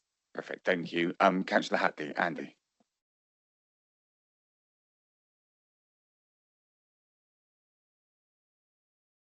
Thank you, Chair. Just a couple of quick questions. The first one, obviously, the main subject in the room is the care of the children and getting their education. So the first very quick question is, why have we still got 102 places that haven't been taken? Why we should be down to 0? You know, we should be using every single place that we've got to educate as many kids as we've got in the best place as possible. And the second question, and I may have missed it here somewhere, is obviously the risk to this council. We've got a projected £66 million deficit. I believe the DSG should be repaid next year.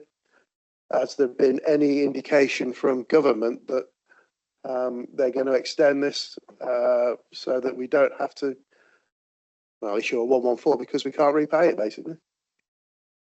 You probably may want to explain about the statutory override. So in relation to the 102 places, so that's just a natural consequence of children getting older. So when you look at September, whether that's in mainstream or special, you will always have some vacant spaces for September because children will have reached an age that they've progressed onto the next stage of education. So that's not spaces that we're holding vacant. Absolutely every single special school is at full capacity, or as I said, with a waiting list. But obviously children get to an age where they leave. And so in September, we would have some vacancies that we would be filling, which we're doing phase transfer, children preparing for their next phase of education right now. In relation to the risk to the council, as you've said, the government put in place an accounting mechanism called the statutory override, which you've alluded to. The statutory override says that the local authority does not have to take account of the high needs deficit in determining whether it can meet its financial obligations or whether to declare Section 114. And as you said, the statutory override is scheduled to expire in March 2026. it seems very unlikely to everyone in the sector that nothing will be done and it will simply be allowed to time out, because the latest count is that there would be 66 local authorities who would declare Section 114 the next day. I find it very unlikely, as do most people, to think that the government will simply sit and watch more than a third of local government declare bankruptcy on the spot. What precisely will be done, nobody knows. But if you have a look at the Public Accounts Committee online, it's very brief, it's very punchy, and it's very, very tough. The timescales that they've set for the DFE, they've been very critical of the DFE's response. The DFE, there have been calls from local government for them, for the DFE to look at this area for 10 years. And all of the reform has either been delayed or ineffectual. That's a personal view, but it has been repeated by the National Audit Office.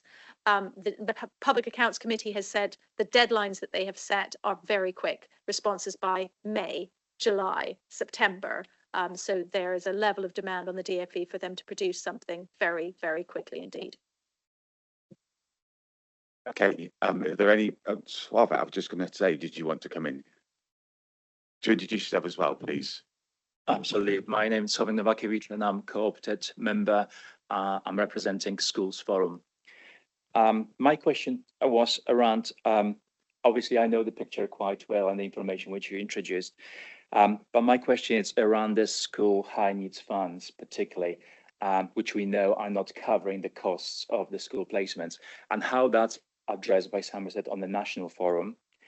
The next one I wanted to ask, it's around independent schools and the charges, which obviously cost a huge amount for the local authority. Is there any plan to raise this with maybe other local authorities for that to be regulated nationally? Because I think that will be a way forward. And the third question which I have is around the consultation which we had last year regarding the funds for the mainstream schools, which will be in line potentially with the funds for special schools, which will address some of the fundamental challenges which the mainstream schools are experiencing. And my third thing is around the expertise in the mainstream schools, because the plans are to utilize those spaces where possible in the mainstream schools. But what we're finding that often enough, there isn't expertise in those schools in order to meet those needs. So I think that's kind of, that needs to be also somehow addressed. Thank you.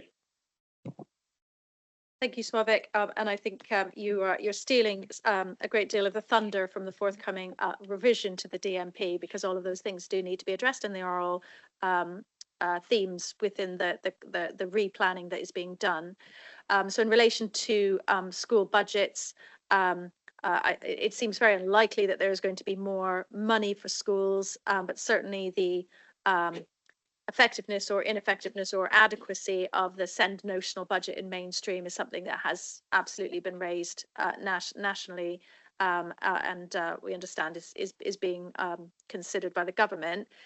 In relation to INMS, in September, Claire and Heather wrote to the Secretary of State indicating that there were a number of areas that Somerset Council felt needed to be addressed, including the regulation of INMS placements. So that has been raised, and we have met with the DFE's policy team. In relation to the consultation around mainstream funding, yes, that is still under consideration, and obviously that's one of the reasons that we've had people to help us, because of the financial modelling that requires.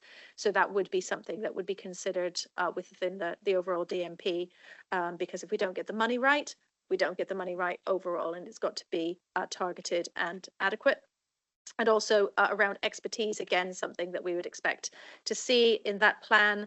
And I'm very encouraged by some of the conversations that we've had with special schools, including yourself, Sławek, by talking to our pupil referral units, who are very keen to expand their expertise in this space, to look at the funding that they already receive and how that could be utilised to become more specialist than they are at present, and also some of our mainstream resource bases and units coming forward where they do have some more of that expertise to look at how they could network. And that was one of the key messages coming out of Yeovil, wasn't it?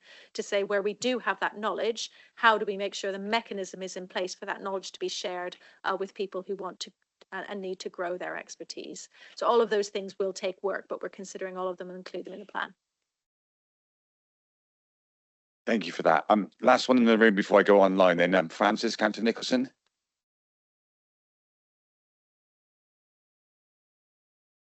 There is so much here, and I know that work is going on a pace. I just what there are things that I just wonder whether you got any thoughts on. The crossover with youth violence and SEND and exclusions and PRUs and the youth justice system and the impact that regulations, or not regulations, but orders around children who can't, who mustn't be with other children or whatever, can only make the provision of education for them much more difficult and much more expensive. Is there any, and I know the scale of the deficit and its projections are so great that it would only be tiny, but is there the difference would only be tiny, but is there a partnership approach? Ditto, is there they are education, health and care plans. Is there a partnership approach in terms of health? Because there are health needs for some of our children. So that's one chunk. Another one is huge sadness from me. There is a new special school which has had huge challenges since it opened. It wasn't a local authority organised arrangement. It was the DFE who didn't learn from similar schools which had opened and then had to do a great recovery. That's incredibly sad, which leads me to the final bit. I believe that in addition to reusing space that we've already got and actually having to do some really quite difficult work around governance about not opening schools but getting places, that I believe the bill suggests that local authorities might be able to open schools, and whether actually opening a special school or more would be a relevant and helpful thing to do, bearing in mind that I think that from what I have read and heard, removing the profit motive from an INMS might drop the price by at least 20,000 a year per pupil. Just whether there are any thoughts on those.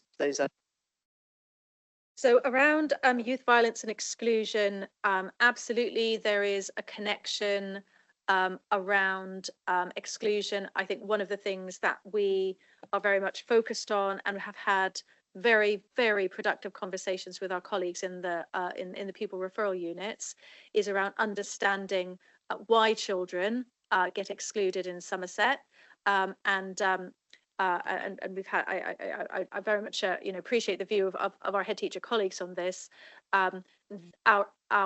The pace with which we are able to identify, send need and respond to it is simply far too slow, and that the identification of need means that, or the lack of identification of need in a formal sense, certainly it's not that nobody's noticed, but we haven't been able to deal with that formally, means that overwhelmingly the children in our special schools do have identifiable send, which has not been formally identified by the point of exclusion. So much of our conversation with the PRUs is about how we redesign that whole system in terms of the capacity to identify need, in terms of the relationship with mainstream schools, in terms of the relationship of the PRUs to each other, and rethinking both where children are educated and who oversees that. I would say the support and the engagement we've had from CAMS has been excellent, and they are absolutely, and we know that there's a strong relationship already around Misterton, and CAMS are very much on board with rethinking this space. I would say I'm less concerned about the cost and risk around children having to be in different spaces, because we have a huge number of children who are being taught in many, many different places. And it's, I think, particularly alternative provision, it is the looseness of those arrangements, the inability to know exactly where children are at any given time, holistically. Someone knows where they are, but those arrangements are just too complex to be very, very tight. if we can think about all of that in a more joined up way, which is one of the things we consulted on last autumn, we have a better chance of making sure children have their needs identified, they're getting the support they need, and they're in the education that everyone feels comfortable is right for them and is progressing rapidly and appropriately. So I think we have all the puzzle pieces and we have the right people talking, and that will be part of the plan as well in terms of the DMP, because there are financial ramifications when we get it wrong, not just to the high needs budget, but as we've seen, potentially to children's social care, and identifying that education should be a protective factor. In fact, it can be a contributing factor to some very, very expensive placements and poor outcomes for children. In relation to special school, the government has put it into the we were talking about it later, the children wellbeing schools, possibly in the wrong order, bill that local authorities might be able to open their own schools. One thing that I would say, and the reason that we are proposed mitigation is around repurposing existing space, is that it is very, very expensive to build a school or to build anything new when we have a lot of space already. And by bringing children who have dysregulation together in large numbers, you increase the level of challenge. So actually by having an individual classroom with a small number of children in an existing school, it's both easier for that child to integrate back if they reach a point where their dysregulation is significantly reduced, but also it means that you're not concentrating large numbers of children together, which I think has been the real acute challenge for Hillview. And we say we have worked very, very closely with the trust and school around Hillview, excellent practitioners, but the level of challenge was extreme. And I think anyone would have faced the same hill to climb in that circumstance. I've got a lot of members online, Francis. I'm sorry, I'm going to say no for now and see how we get on for time.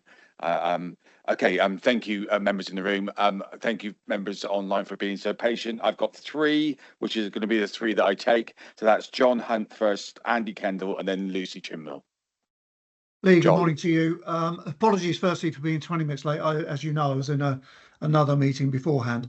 I think this may have been covered in the last in the last question, where just talking about the school. I gather that the same, I think it's the Oak Partnership, and they also look after Selworthy. Could you just have a little bit more fat on the bone, if you like, from that? They've got 60 spaces is all I heard, and that to me seems a lot of wasted spaces. Presumably there's a very deep reason why we can't actually use that facility, and perhaps just a little more of an explanation on that. Thank you. Yeah, so the space was designed for 120 pupils,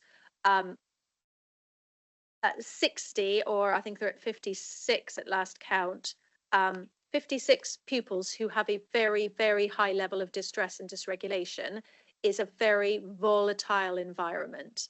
And therefore, I think it's our professional view that the risk in increasing that level of volatility would be unwise to take. Obviously, we're in ongoing conversation about what the timescales might be.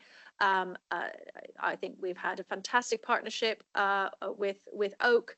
And they have been very open and cooperative and collaborative, and accepted all support that has been offered from all quarters. But there are also issues, as Lee flagged. The school build has given us great concern. The quality of the build was, in our view, inadequate. If you have quite large children who are very dysregulated, you need a very sturdy build to withstand the level of engagement those children might have with that building, and the ability to rip things off the wall and therefore make the entire electrical system fail and the safety gates to open was not a very good idea. To not have brick built walls, but to have plasterboard was not a very good idea. And when Somerset Council has built schools, we have built them more solidly than that. So lack of understanding from the government, by the sounds of it.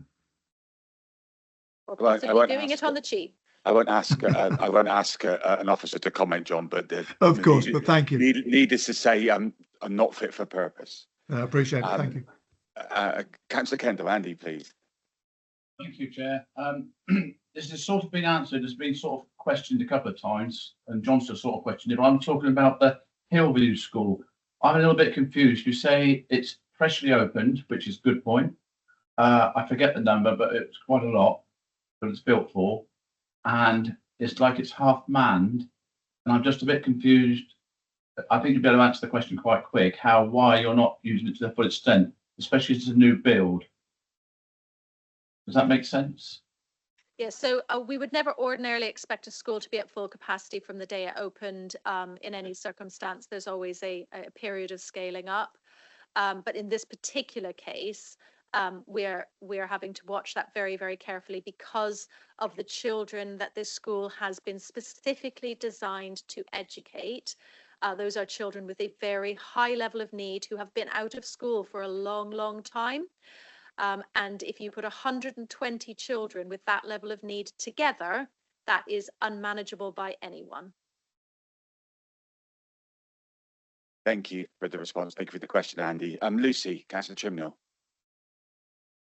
Hi there. Thank you for taking my question. So I've just got a couple of points. The first one is regarding dysregulation. Now, I worked in education, secondary school for 10 years, and I did a couple of years in primary as well. And there are children who have traumatic, chaotic, difficult lifestyles, have experienced trauma, who don't display the same outward symptoms and signs.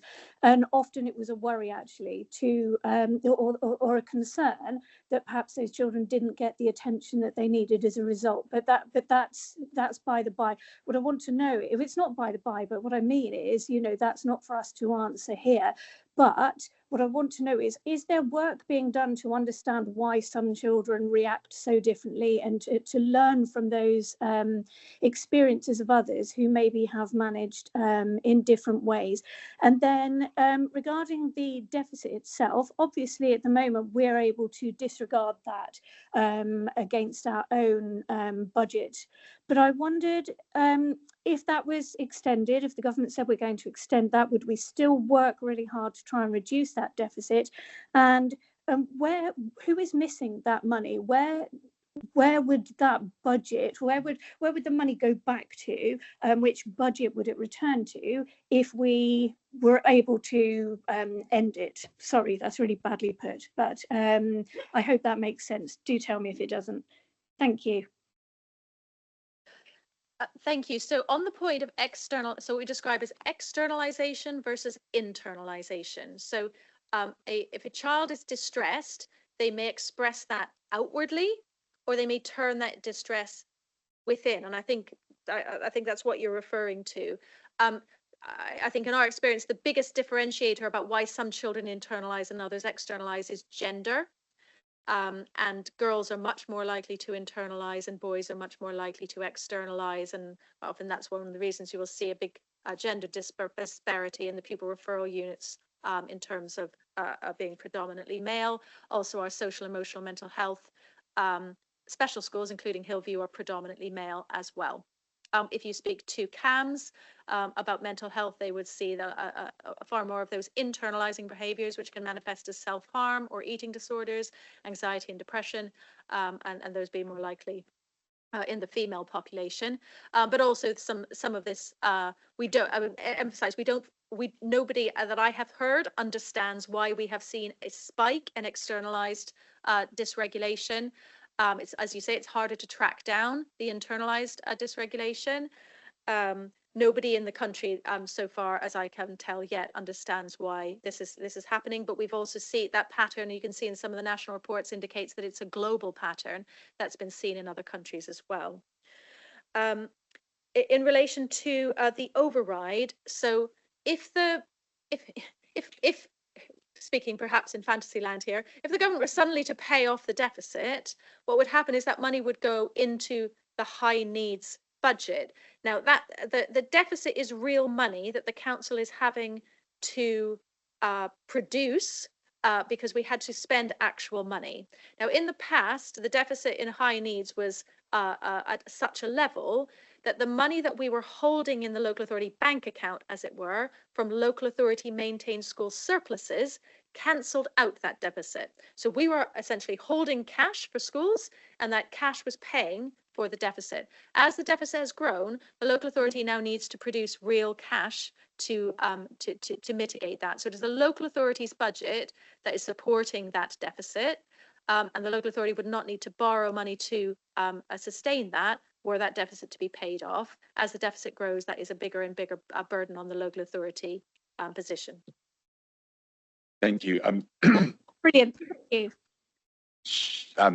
Tell me if I'm going in the wrong direction on this. Just a bit of clarity as far as the overspend for the designated school grant and the potential impact on council going forward. One of the things that I found very hard as a new councillor to understand was how money was managed within councils. As it happens, Somerset Council are lucky enough to have a lot of other people's money in its system, for which we are able to utilise that, or the council, sorry, are able to utilise that to potentially, hypothetically, gain some interest or additional income from.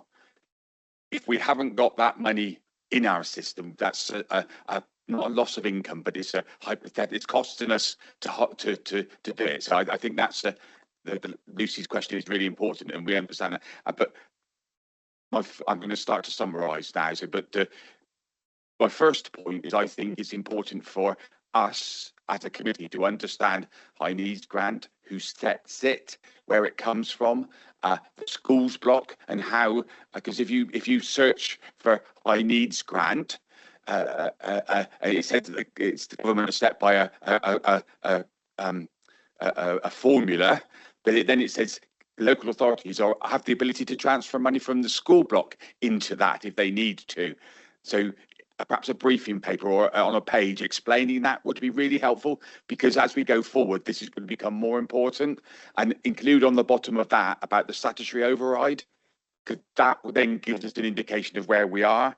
So that was my first point in relation to that, because it's important for council to understand who sets it in the first place and what parameters were there.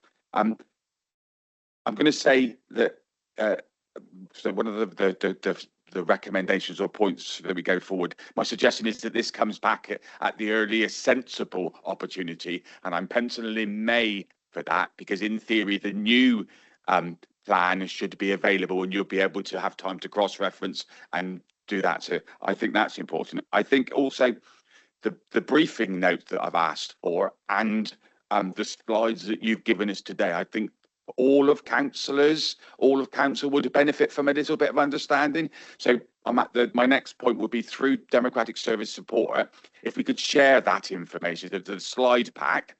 And I'm saying that because we're going to go on to concerns. But a number of meetings, and in a number of meetings when we're talking about budget going forward, the potential impact of the designated school grant overspend, and it's going to become clearer. So I'm trying to head off some of the questions that you may get asked during the next APA process, but it also helps clarify, because at a number of meetings outside of this one, the size of and the potential impact of the projection is being made clear.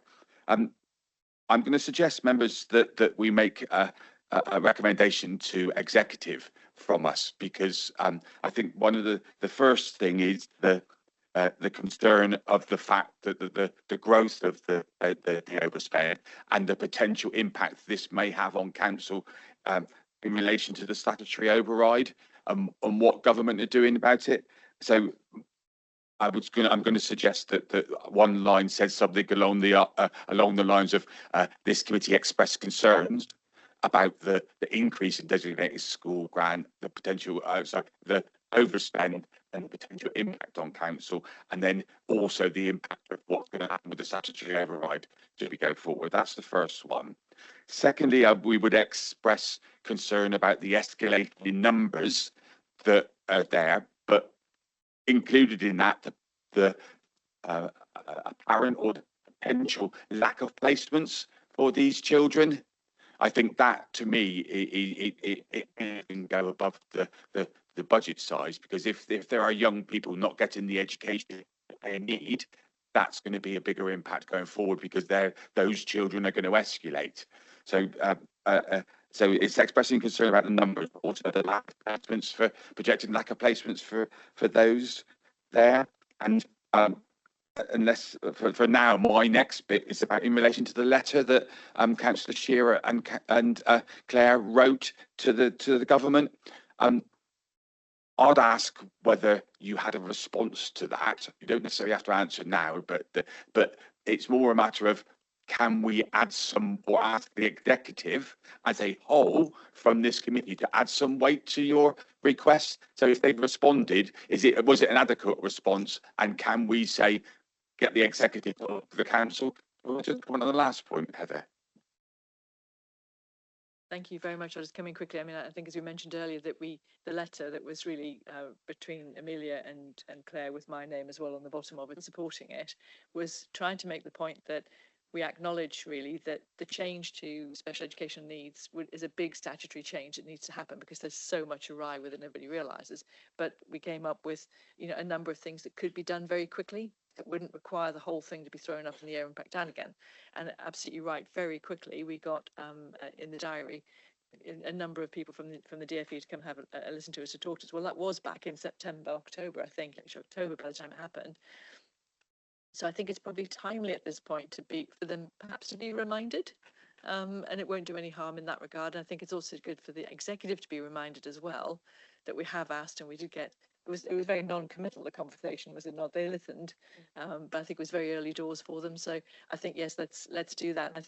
I do like the recommendations. I'm very grateful for. I think they're really helpful.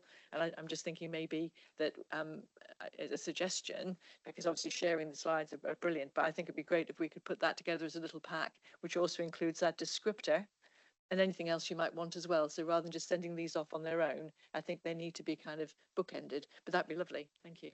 I think the recommendation that all were based, if we have to add it to that, I'll ask members that we do so, because my last bit was going to be the fact that it's a wonderful job and we're communicating. I would also suggest that we add on to the bottom of that, because it would appear that this new government, the ministers are offering opportunities to go out and speak to people. So we could include an invite on the bottom of that for the appropriate minister to come along and see how well Somerset are doing, or our struggles, so that they can help understand why we're writing the letter.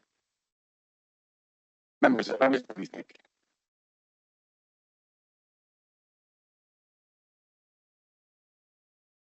Yeah, so just for clarity then, so if you're happy with my recommendations, members, just to formalise them, I'll ask if there's the first question is, are you happy to leave the final wording to myself and the vice chair, working along with, of course, the executive member if necessary? So I need to do a formal. Is there anyone against the recommendations that were made clear? So there's no show of hands. You're happy for that to be formal? That's fine.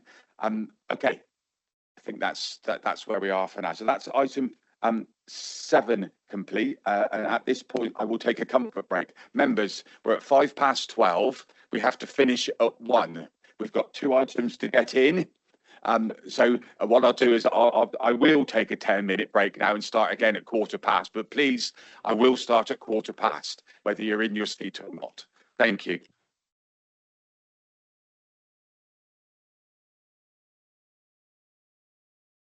Okay, we are at 12:15 now, and I said I would start, so I will do. So item 8 of our agenda is really an information item, but what I'll do, I'll ask our Executive Director for Children's Services to just give me a quick introduction, just to explain why it's there, and then we go forward. So Claire. We're doing 8 now, which is the Wellbeing Schools Bill. So you were just going to... So this item is here on the basis that the government has a bill going through Parliament currently called the Wellbeing and Schools Bill, which looks at quite significant change to the education landscape in terms of policy and legislation around education, and also in relation to children's social care, where it changes the way that social work has to function across all local authority areas in the country, and that will have a significant impact on the way that we work and how we work with partners in Somerset.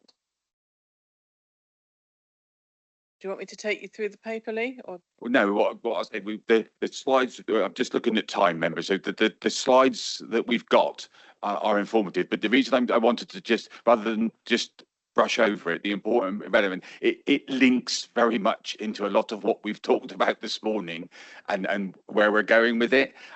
It's not. I'm not treating it as an information item because of his insignificance. It's more a matter of all of we've talked about this morning and this paper need to be looked at together. So what I would suggest is that as the papers are, so rather than go through all the slides and potentially just by PowerPoint, what I would ask members and everyone else to do is to look at the bits that are there and then come back to me with any questions or points you need, because it will help us then decide how we bring it back, because it's such a wide scope attached to it, and it's so important. But what I will do, Claire, is would it be possible, the areas of concern or major impact that you and your team would have, could I? I'm assuming you're going to respond from the council to the paper and seriously. So would you be able to, at some point, once you've clarified your concerns, just feed that back to the committee as well, so that we can share that? For those online, Claire is nodding in saying yes. So that's it. So just what I will do is, I will say, are there any questions that members have already picked up that are important now would like to come in? Ruth?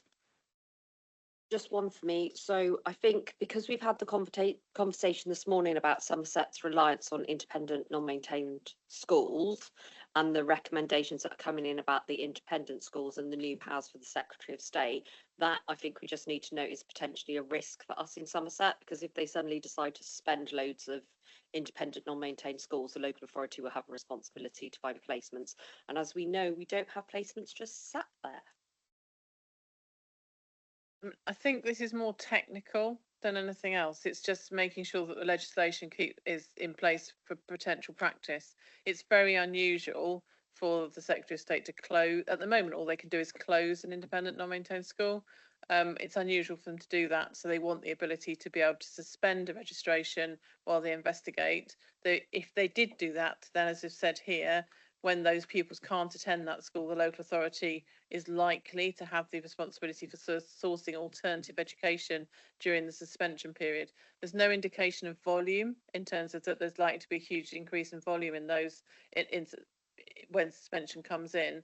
It's just something to be aware of. Thank you. Thank you for that. So once again, just to remind members, obviously, questions, points or issues, please feed into myself and the Vice Chair so that we can start collating things. We'll get a briefing note from Claire and her team once that's done, and then we'll come back. Thank you. Okay, that's item 8 of our agenda. Item 9 of our agenda, Amelia, reviewing our education system governance. I think this is an introduction, isn't it, for something in the future? Yes, thank you. So we will be bringing back, based on the feedback that we get, we are speaking to a range of stakeholders and partners on this topic. So we would intend to come back to Children and Family Scrutiny. So I won't take you through the slides which you have had in your papers, but it was really just to invite any views that committee members may have had on this topic, which is about how we organise ourselves in education to consider issues relating to education. So I'm mindful that we have the education standards standing panel, for example, which will form part of governance. We have a range of partnership bodies which members of this committee might attend or contribute to. And so if there are any views that members have on the way that we operate, it would be helpful to hear those views as we consider whether to make changes or not.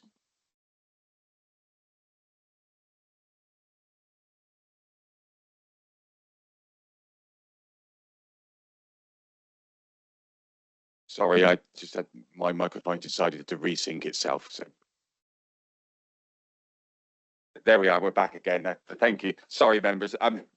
Okay, so again, forgive me, you'll see why in a second why I wanted to have enough time to be able to have the last item on it. So I refer the honourable members to the comments I made earlier in relation to this document and its impact on the conversations we've been having.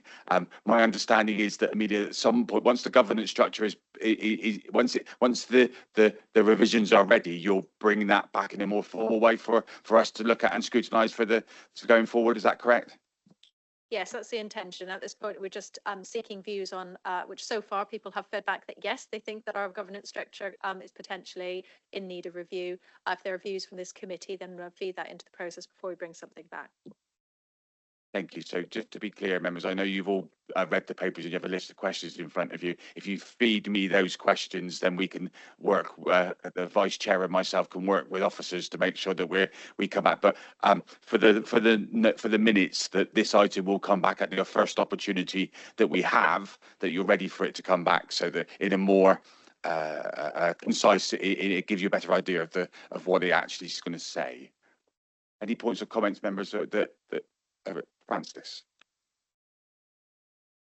I absolutely support your way of handling this. However, had there been time, I would have I find this unbelievably confusing where we are at the moment, and I would have welcomed a lot of explanation and input really before I could say anything sensible.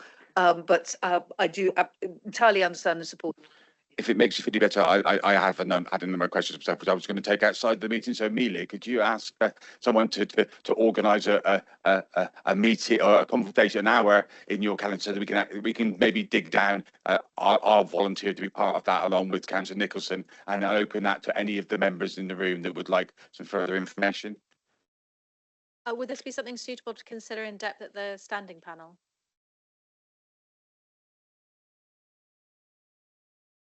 I'm pleased to say that my Vice Chair is in charge of that one. So what I'll do, we'll have the conversation outside of this and decide how best to deal with it. But what I will say, colleagues around the table, if you have any points or comments, you come to us in the first instance. We'll figure out how best to deal with it going forward. Okay? Okay, thank you. Members, so moving on then. So item 10, you'll see now why I want to be able to spend a bit more time. We've got 35 minutes or so with the for this one. So thank you for bringing it to us. I think my Vice Chair is going to do an introduction, then we'll hand over for the presentation. Give me the dodgy one. Good afternoon, everybody. So, brief introduction, a few headlines. The officers have previously reported significant concerns about the underachievements compared to national measures and a trajectory of decline. Sorry, I can't read my own writing here. There is now positive evidence of a turnaround, with key headlines showing either 1 or 2 successive years of improvement. It is now becoming clearer that a key issue for the country is severe issues around the comparative small cohorts of pupils whose outcomes are extremely poor, and pupils with both SEND and disadvantage are at the most vulnerable. Very high levels of absences, very poor outcomes, including nil returns on examinations, and very high levels of suspension and exclusion. These pupils are at the heart of the Children's Transformation Programme, and there is an ask of the Scrutiny to prioritise these children in the work of the committee going forward. I'll hand over to Amelia. Thank you, Evie. And we have reported these in detail to the standing panel, but as Evie has said, we are bringing this for public reporting based on where we are at this moment in time. Andrew, if you wouldn't mind taking us to slide 2. What I would like to do is just take you through the headlines so that you can see the overall picture. And there are shades of light and dark in this presentation. I would just like to recognise the very large number of professionals across the county who have been working extraordinarily hard to achieve some of the turnaround that you are about to see here. The first phase of education, and if you could just take that to the next slide, is at the early years foundation stage. The early years foundation stage profile is reported at the end of reception year and reflects the trajectory of children's developmental gains in the early years. You can see Really extraordinary story there. You've got your blue bands, which is children with a good level of development, which is the developmental level that we would expect children to see at that age, and those who are reaching the expected level across every single early learning goal. What we are tracking here is how Somerset compares to the national level. So this is Somerset's difference from national, and you can see that we were below national in 2022. Last year, we our level of development across our children was above national, and this year significantly above national. So that is a trajectory to be proud of, but it's also very good news for the children of this area, because if they start off well, they are more likely to continue that trajectory throughout their education. So when children are behind, it has long-term ramifications. So this is very, very good news for Somerset. If we can go to the next slide, taking us to year one, you can see where this has dropped down previously, and in 2022 we were below. It dropped further in 2023, but the good news is we've seen substantial improvement in 2024, and the gap has narrowed compared to 2022, and that's our year one phonics. And that's the test to see whether children are able to identify phonetic sounds in that test. If we can go to Key Stage 2, that's the Key Stage 2, sometimes known as SATs, the test that is taken at age 11 at the end of primary school. And we've had serious concerns about SAT performance in Somerset. You can see that in 2022, and if I can just decode, the brown line is reading, writing, maths combined. That is our headline measure. So it is children who have met the expected standard in all three subjects: reading, writing, and mathematics. And you can see we were 4.8 percentage points below national. In 2023, we were even further away at 6.3. That is a huge gap. And in 2024, it's rebounded to 4.8, and we have been advised by the Department for Education Regions team that we were the fastest improving area in the Southwest last year. So still a long way to go, but the right direction of travel. If I can take you to the next slide, you can then see there that if we are able to continue that direction of travel, it's a converging trend. So we would expect to reach national if we can continue, because we are narrowing the gap, and we are improving faster than national is improving, which is critical if we are to reach national. Otherwise, we're tracking below. If I can take you to the next slide, that's Key Stage 4. Key Stage 4 is GCSEs taken at age of 16 at the end of secondary. Attainment 8 is I would describe as an absolute score. So that is the score across the GCSEs, not taking into account prior attainment.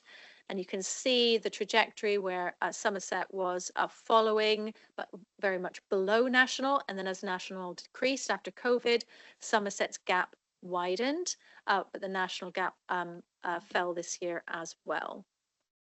However, if we can look at the next slide at Key Stage 4 English and Maths, back in the day we used to have things like A's and B's. It's now a score of 1 to 9, 9 being the highest, and a 4 is a acceptable pass. So 9 to 4 are passing grades in both English and Maths. And this is absolutely critical for Somerset, because you speak to our colleagues in economic development and our business colleagues, they will tell you that not having English and Maths is a significant barrier to things like apprenticeships and to employability. And you can see that in 2024, after a period of steep decline and a widening gap from national, we have narrowed that gap, and 2024 improved on that critical measure. We can go to slide, the next slide on Key Stage 4. Progress 8 in many ways is the most critical measure, because what it shows you for secondary school is how those children attained compared to how they did at Key Stage 2. And there you can see really very encouraging pattern that 2022 was a low point after a very concerning period of decline. We had an improvement in that Progress 8 score in 2023, and we've now had 2 years of successive improvement, still very long way below national, which is always 0, but very much a pattern of improvement, 2 years running now on progress. So overall, there is a pattern that it looks like we have bottomed out the low point across all of those measures and have now had either 1 or 2 successive years of improvement. Now, the pattern for disadvantaged pupils is not the same. It looks like, and we will need to see in the coming year and in the year after, that they may be tracking 1 to 2 years behind. And I will show you why I think that might be the case, because they're not yet seeing that improvement, but there is some improvement across some measures. So a disadvantaged pupil is one who is eligible for free school meals at any time in the last 6 years, or a child looked after, or in that wider category of including adoption. Now, one thing I would draw your attention to, because this has financial ramifications for the county as well as social ramifications, the level of disadvantage in Somerset is rising. And you can see that exemplified in the difference in profile between end of primary and end of secondary, where at end of secondary, those children who've been in Somerset in the education system for longer, only 21% are disadvantaged, but 27% in Key Stage 2. We have seen that pattern in terms of the money coming into the county, which recognises disadvantage, where the gap in our ability to pay out every year has grown and grown because the level of disadvantage has been rising sharply within the county.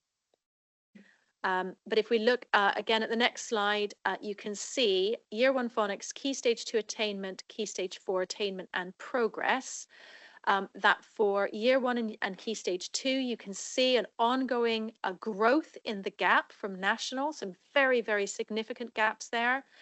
Key Stage 4 attainment, now it looks like it is broadly tracking national, but progress has ticked up. And if you remember from all pupils, progress started to improve before attainment.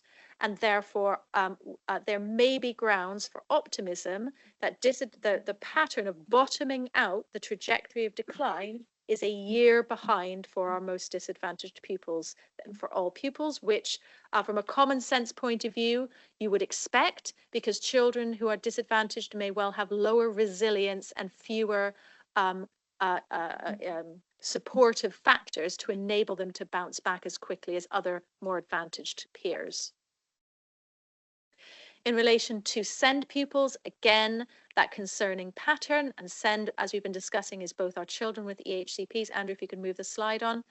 Our children with EHCPs on those SEND support. It doesn't include children in independent schools in that metric. As we've indicated, the proportion in that group has remained broadly static in line with what we were discussing earlier. If you look at outcomes, the pattern is less clear, but again, you can see at Key Stage 2 that declining trajectory. Key Stage 4 has been more uneven in terms of those outcomes. But again, some widening of the gap in 2024. And certainly if we think about what we've been discussing earlier, where we have pupils who are at risk of exclusion, they're at risk of placement breakdown, they would benefit from more specialist support, but that is no places are not available. You can understand why we would see that uneven trajectory for those pupils. And so that's something absolutely to keep our eye on. And from our expertise in the system, where you have both of those things, both economic disadvantage and disability, you have the children most likely to be at risk and most likely to have their needs unidentified.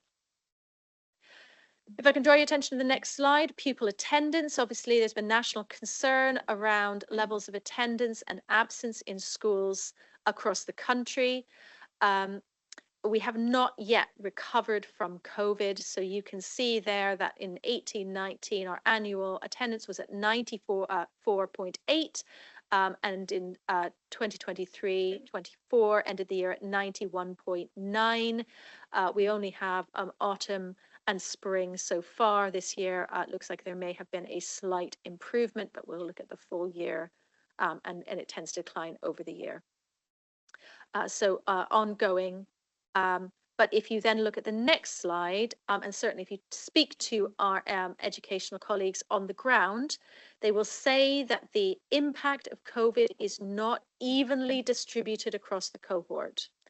So if we're thinking about those children who have not bounced back, it is not all children. And generally it is not our advantaged children. The children who are most being impacted, who we're seeing not attending, are those who are disadvantaged or who have special educational needs, or most problematically, who have both. And where we see that significant increase is around pupils with more than 50% absence, so who are not attending, some of them not attending at all. So it's the extreme absence that is driving the overall levels. And then again, if we can look at pupil exclusion.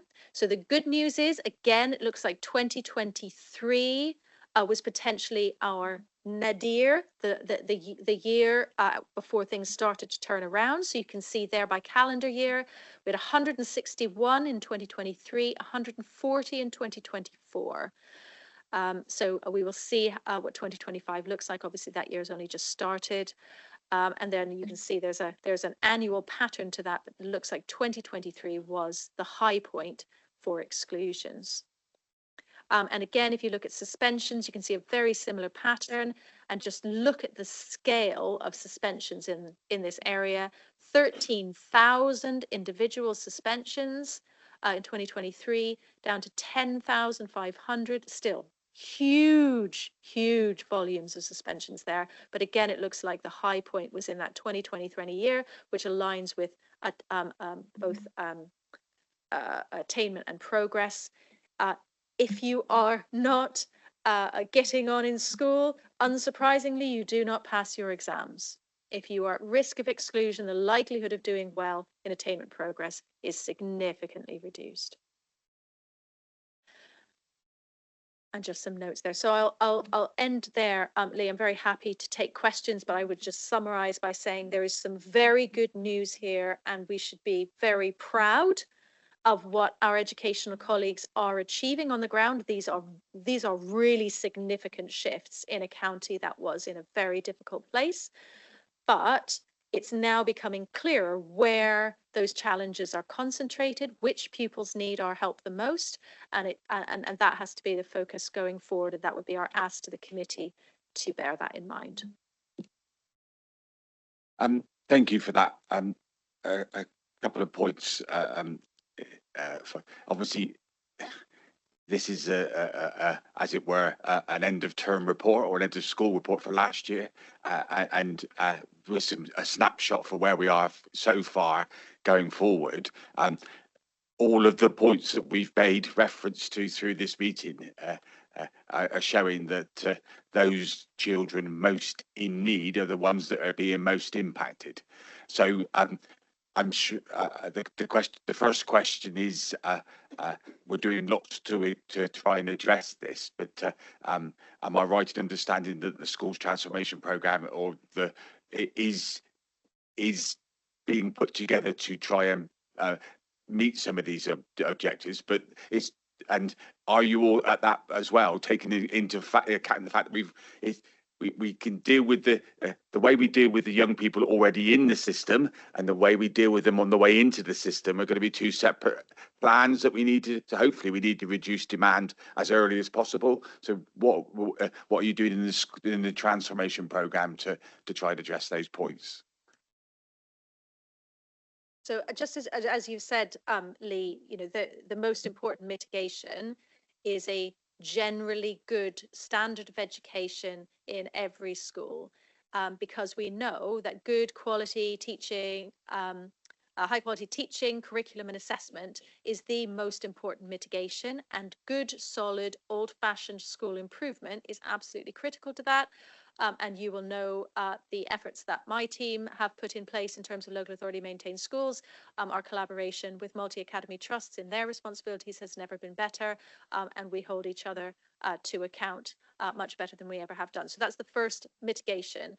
But obviously, as we've heard today, in terms of the impact on our most vulnerable and disadvantaged children, the Children's Transformation Programme is focused on those children at risk of coming into care system, those children at risk of not having their needs met with disability or trauma, and those children who are at risk of exclusion or falling out of the system. If we can get it right for them, we will get it right for everyone. And so that's the focus of the programme. Thank you. Members, are there any other members with questions? I'll ask one more and then I'll bring some in. Just in relation to the graphs at the beginning, Andrew, that were talking about that include the Southwest average. I love data in its all its forms, and there we are saying that when we look at we do a compare with the national and it's next a bit further on, I think, and national and local, ours is quite low. So if we're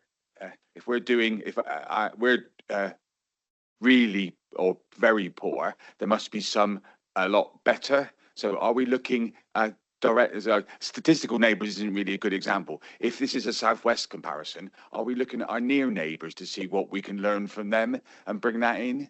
Because if they're doing so, if others more local to us are doing things right, what can we learn from them? So my observation would be, because obviously we do work with our Southwest Regional group, particularly through the ADCS. We work with them very closely, and there are always things to be learned. We have recently done an activity including Wiltshire. Wiltshire have much stronger outcomes for children with SEND. And one of the things that I would observe is that you have to deal with the hand that has been dealt you. And some of those areas that are higher performing have maintained a high level of performance, and therefore they're not coming from behind. And what we learn from school improvement terms is that it takes different actions to turn around an inadequate school than to improve one from good to outstanding or from RI to good. And so I think what our focus is on understanding where we are in Somerset and addressing the challenges that we find, because if you take those models from an area that has been consistently good, they will not be dealing with the level of crisis that we're dealing with, and therefore those lessons will be less relevant. So we do engage with them, but you need to match apples and apples. Thank you. Ruth. Thank you, Chair. So my question is around the early years data moving into year one. So we go from a relatively strong position in early years to then being below national when we get into key stage one. Do we know what's causing that? Have we unpicked how come we're doing so well in early years and then, or to put it bluntly, it goes all a bit wrong? I think that it's the national standard, the year one phonics test. The key stage one test has essentially been stood down by the government. They're no longer monitoring that, and it was never a standardized national test in any event, or hasn't been for some time. The phonics test is a bit of an odd one. There has been some challenge to that nationally about whether it actually correlates to children being able to read, or has had any impact on increasing children's ability to read. Certainly, if you look at our local authority maintained schools, which is the data we have closest sight of, there isn't a strong pattern. So we have a number of schools for whom year one phonics is their weakest test, but do considerably better both at early years and then again at key stage two. So I think it's difficult to draw conclusions about year one's phonics because sometimes it doesn't seem to have a clear relationship to later key stage two outcomes in the same school. We can certainly look at it, but I must admit at this moment in time, we're slightly puzzled by some of those year one phonics outcomes. Okay, thank you. I've got four, so Marcus, Francis and Martin. So Marcus, Councillor Kravitz. Thank you, Chair. Yeah, I think I might have asked this one before, actually. Obviously, the data is Somerset data. Is the breakdown of into, I don't know, former districts, or how far does that level go? So I suppose the question then is, have we got particular areas pulling us up and particular areas dragging us down? So that's the first one. And obviously, it's great news that we've going up 2 years on the trot, but it only takes one bad year. And then what happens at the end of 25 if it suddenly goes down again? You're in danger of it going down another 2 years on the trot. So, what sort of how do you keep track of that? I know there was a monthly grasp, wasn't there? I think I'm looking at it now actually, but that's on exclusions. But how do you when do you realise during 2025 that there's a problem? Yes, so the data is available in any way you wish to cut it. We don't generally cut it by district, but we do cut it by individual school, by school group, by Volunteer Academy Trust. And we have provided data, for example, to the diocese for the church schools.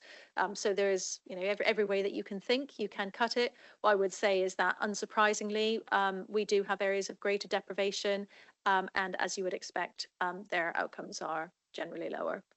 If you look at those different parts of the county. But that is unfortunately something that you would expect in virtually every part of the country, apart from London. In relation to what happens if it goes down again, one of the things that I have observed as relation to education data is that, and I think there was a bit of a trend to try and manage education by the numbers. And I've been doing this a long time. Managing by the numbers at this level doesn't work. The numbers enable you to see whether all the other things you're doing have added up to the direction of travel you wish to see. But there isn't that kind of granular management. What we do in schools, obviously, is at a child level, you do need to know exactly where your children are. You need to know a long way before they come to the test that they are making the progress that they need to make. And that needs to happen at a school level in a very, very fine-tuned way. Does that work when you kind of aggregate it up to system level? Not really.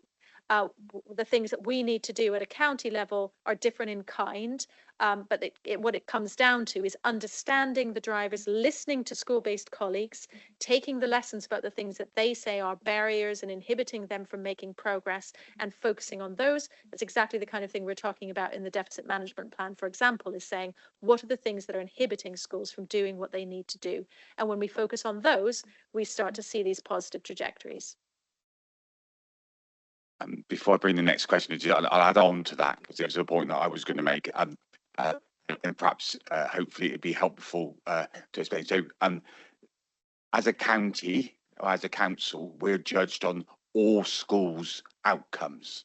I think, the question I was going to ask, so what's the schools forum's view on this? Because that brings together all the different areas, and how does it look for local authority and academy trusts?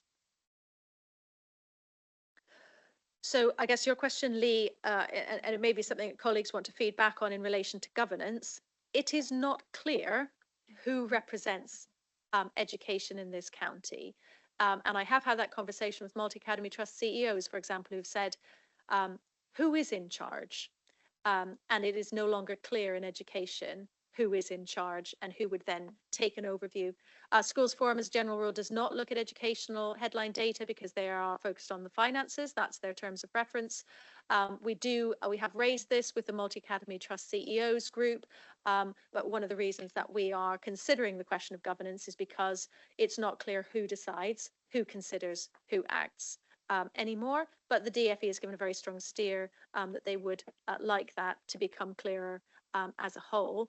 I would say we are not held to account for these headline figures as a local authority because we no longer control the schools. And of all the things that we are held to account for that we can't change, this is not one of them. So we're thankful for that.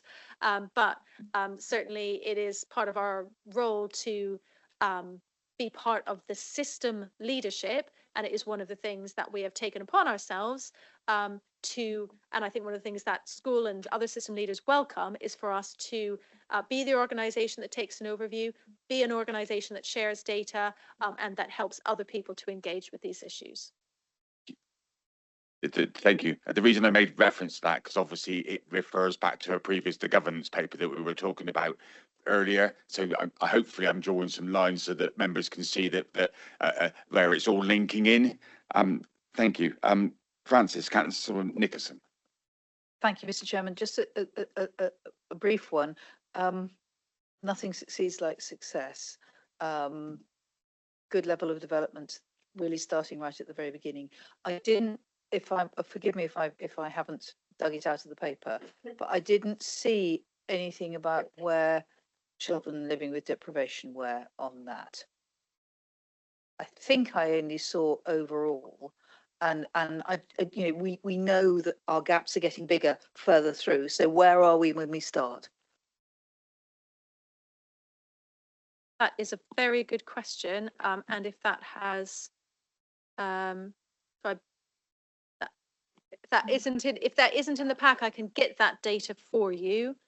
In terms of the early good level of development, it's possible we've just not drawn that through, but it's a very good point, because absolutely for most disadvantaged children, as you say, a best start in life pays dividends all the way through. So I can see that I've not pulled that through, but I think if we haven't got that analysis, we can't get it and we can't share it. Thank you.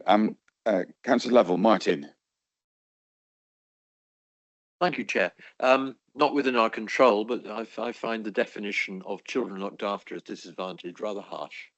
I'm just wondering, is that where it is? I mean, there's a rethink on that one, because actually some of them may not be disadvantaged. It's just clarification on that. Thank you. So I think all the data tells us that a child who comes into the care system, unfortunately, joins a cohort that has some of the lowest life chances and educational attainment of any group, bar perhaps Gypsy Roma travellers. So I think based on the data, and obviously our colleagues in children's social care working, with my own virtual school, work very, very hard to try and mitigate that. The reality is that cohort has extremely low attainment and progress as a group, and it's an ongoing battle to secure them the education that they need to turn around their childhood trauma. Perfect opportunity for me to give my advert for corporate parents, of course. All members of council staff are corporate parents by being a part of Somerset Council, and attainment is one of the things, Martin, that we look at through the corporate parent board. And there are actually, it's interesting that Amelia brought up the virtual school, because there are some changes in the white paper that relate specifically to the groups of young people that the virtual school will be looking after. And I think disadvantage, one of the changes is that. Am I right in that, Amelia, or am I shooting from the hip again? I'm not so au fait with the new bill as to have picked that up. What I would say is, in advance of the bill, the education restructure is broadening the definition of our virtual school here in Somerset to include any child who is at the highest level of risk, regardless of who they are. So that is absolutely the mindset that we're taking forward, is that it shouldn't be the tick in the box that determines whether we focus on them, but the view of professionals that they need it most. Thank you. I've got 5 minutes. I'm going to ask my last question then, so before I sum up. Attendance. One of the things around attendance was the fact that the reporting mechanisms that were in place may not have been as robust as they could be. Is some of the reason that we're now more accurately recording attendance at schools the fact that the attendance monitoring system is caught up and technology is working? I wouldn't want to give too strong assurances that we have got absolutely every kink worked out of the system, but it has improved greatly, and some very hard work has gone into that, and some strong challenge back to the provider that we were quite disappointed with. I think there are still areas that we're working hard on, including independent non-maintained special schools, the mechanisms by which we get data, the mechanisms by which we get data from alternative provision. So some of our children who have the highest level of need, the attendance data is sitting on the least robust systems, but we have plans in place to tighten that up considerably. Thank you. Thank you for that clarification. Thank you for the report, members. Thank you for the questions. In summary, I've of course thank everyone involved for the report and where we are in relation to it. The trajectories the positive directories are obviously have to be welcomed. However, you've highlighted that there are, and members of the areas that are of concern that are there. So we're going forward. It's important to recognise the fact that, as we said in the meeting, but it needs recorded that those most at need seem to be most impacted in this negatively, and we need to be doing everything we can to try and change that. And the final point I was going to say is to note the question in relation to who's actually responsible for these outcomes. I think the governance, the changes that are coming, and the fact that we will bring that back to this committee to look at the earliest opportunity is also an important point to make, because, as you say, a report, we're judged on these whether we like it or not, and the fact that the influence or that we have over them is limited. So the new governance structure will give us a bit us as the royal us, the local authority, the ability to be able to be more comfortable with the information, and also hopefully we'll see the positive trajectory continuing, so that young people in Somerset are at least at southwest levels, if not national levels, so that our young people have the best possible start in life.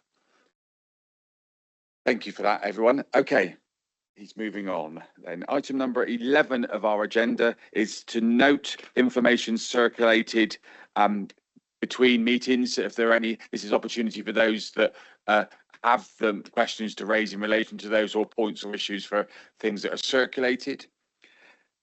There being none there, moving on then. So we are I'm closing the meeting, but just to remind everyone that we're closing the meeting today, and our next meeting is the 31st of March, and it's 10 a.m. back here. So members, thank you very much for your time and patience. For those of you that are stopping on, don't forget Constitution and Governance next. So please feel free. Oh, look, there you go. Toby, thank you. There you are. So. Congratulations to you both.